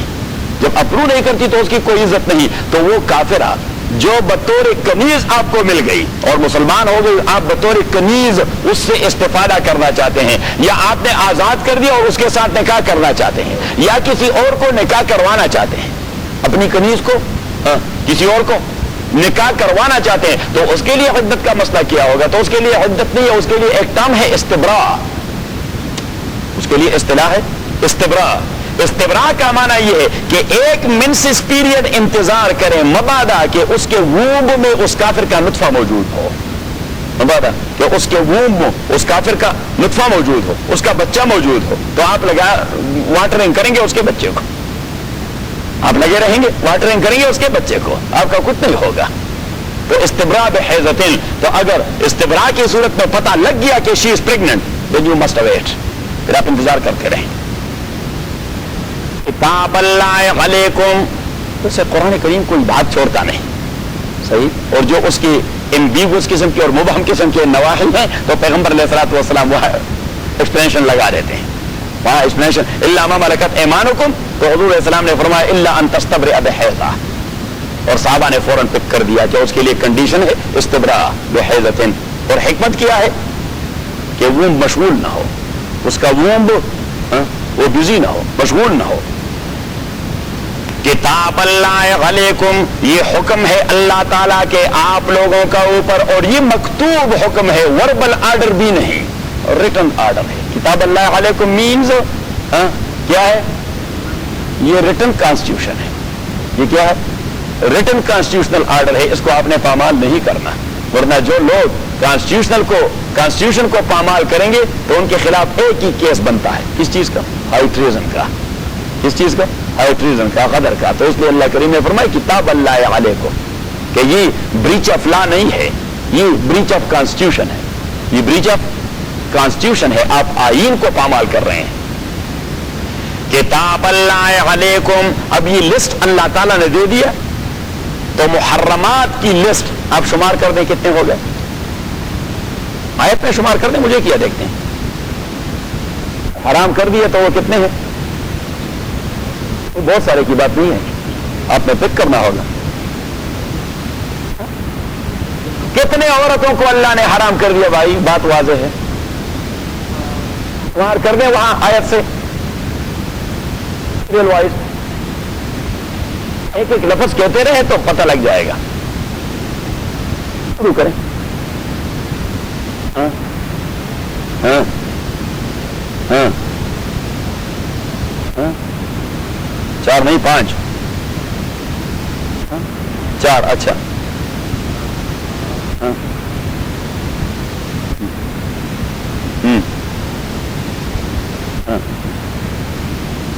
وعلیکم 8 ہاں نسائکم 10 وربائبکم اللاتی فی حجورکم من نسائکم اللاتی دخلتم بهن فإن لم تكونوا دخلتم بهن فلا جناح علیکم 11 وحلائل ابنائکم 12 وان تجمعوا بین الاختین 13 والمحصنات من النساء. آپ کامیاب ہو گئے، آپ نے A+ لے لیا. اب یہ 14 ایک طرف کر دیں. وَأُحِلَّ لَكُمْ مَا وَرَاءَ ذَلِكُمْ اور جائز قرار دیا گیا ہے آپ کے لیے اس کے علاوہ ساری عورتیں. 14 کی لسٹ آپ کو دے دی تو کہہ دیا کہ اس کے علاوہ ساری عورتیں جائز. وَأُحِلَّ لَكُمْ مَا وَرَاءَ ذَلِكُمْ اور جائز قرار دیا گیا ہے آپ کے لیے مَا وَرَاءَ ذَلِكُمْ ما سوا اس کے ساری عورتیں. لیکن ایسی بھی جائز قرار نہیں دے دی گئی جس طرح یہاں جائز ہیں ساری عورتیں، یہاں پہ بھی ساری عورتیں جائز ہیں. اللہ کریم نے فرمایا نہیں بھائی، زناکاری کے حوالے سے نہیں، نکاح کے حوالے سے میں نے جائز قرار دی ہے. ان تبتغوا باموالکم کہ آپ طلب کریں باموالکم مہر کے ذریعے محسنینا اس حالت میں محسنینا کہ انہیں بند کرنے والے نکاح والے حصار میں. محسنینا مینز نکاح والے دائرے میں آپ بند کر رہے ہیں، نکاح کر رہے ہیں. غیر مصافحین اور نہیں ہے آپ زنا کرنے والے، نکاح کرنے والے ہیں، زنا کرنے والے نہیں ہیں. فَمَسْتَمْتَعْتُمْ بِهِ مِنْهُنَّ پس وہ جو آپ نے نفع لے لیا اسی پر منہن ان عورتوں سے فَآتُوهُنَّ تو دے دے ان کو اجورهن ان کے مہر فریضتاً لازماً ولا جناح علیکم اور نہیں ہے کوئی گناہ آپ پر فیما ترازیتم به من بعد الفریضہ اس زیادتی یا نقصان میں، مہر کے اس زیادتی یا نقصان میں ترازیتم کہ آپ دونوں راضی ہو گئے اسی پر من بعد الفریضہ ڈٹرمنیشن کے بعد. آپ نے ڈٹرمن کر دیا مہر نکاح کے دوران فار ایگزامپل $1,000. اب اگر نکاح کے بعد آپ دونوں کی مرضی ہو جاتی کہ وہ 500 آپ کو معاف کرتی ہے اور 500 لگا دیتی ہے پیسوں کے، اور اگر آپ اس کو 1,000 کے بجائے مزہ دے دی آپ کو تو 2,000 آپ نے کر دیے یا 10,000 آپ نے کر دیے تو اللہ کریم نے فرمایا اس میں کوئی گناہ نہیں ہے. فلا جناح لیکن جو فکس کر دیا ہے نکاح کے دوران that is mandatory and obligatory. فَمَسْتَمْتَعْتُمْ بِهِ مِنْهُنَّ وہ جو آپ نے نفع لے لیا ہے اسی کے ذریعے مِنْهُنَّ ان عورتوں میں سے فَآتُوهُنَّ تو دے دے ان کو اجورهن ان کے مہر فریضتاً لازماً اور فریضہ وہ لزومت ہے جو شرعی لازم ہوتا ہے. شرعاً جو چیز لازم ہوتی ہے اس کے کیا کہتے ہیں؟ فرض کہتے ہیں. اس کو کیا کہتے ہیں؟ فرض کہتے ہیں. ہاں البتہ شیعہ حضرات نے یہاں سے متعہ کو ڈیڈیوس کر دیا ہے انا للہ و انا الیہ راجعون. That is very wrong interpretation of this آیا، غلط انٹرپریٹیشن جہاں تک متعہ کے جواز کا تعلق ہے. تو حضور علیہ الصلوۃ والسلام نے غزوہ خیبر سے پہلے سفر میں اس کے جواز کا فتویٰ دے دیا تھا، اور خیبر کے دوران حضرت علی بن ابی طالب اور جابر بن عبداللہ اور ابو ہریرہ 3 راوی روایت کرتے ہیں. امام بخاری نے روایت نقل کی ہے کہ حضور علیہ الصلوۃ والسلام ہمارے ٹینٹس میں آئے. کہاں آئے؟ ہمارے ٹینٹس میں آئے تو ہمارے وکانت القدور تفور ہماری جو ہانڈیاں تھی وہ آگ پہ پڑی ہوئی تھی، ابل رہی تھی. وکانت القدور تفور تو حضور علیہ الصلوۃ والسلام نے پوچھ لیا کہ ہانڈیوں میں کیا ہے؟ تو ہم نے کہہ دیا جی لحوم الحمر الاہلیہ، یہ جو گھروں میں جو گدے ہم پالتے ہیں، ایک تو وہ سارائی گدے ہوتے ہیں زیبرا، اور ایک ہوتے ہیں گدوں میں وہ خاکی قسم کے یا بلیک قسم کے گدے ہوتے ہیں، سفید قسم کے بھی ہوتے ہیں. کہ یہ جی لحوم الحمر الاہلیہ کہ یہ پالتو گدوں کے گوشت ہیں. تو حضور علیہ الصلوۃ والسلام نے فرمایا کہ آج کے بعد یہ پالتو گدوں کا گوشت کھانا بھی حرام اور متعہ بھی ناجائز.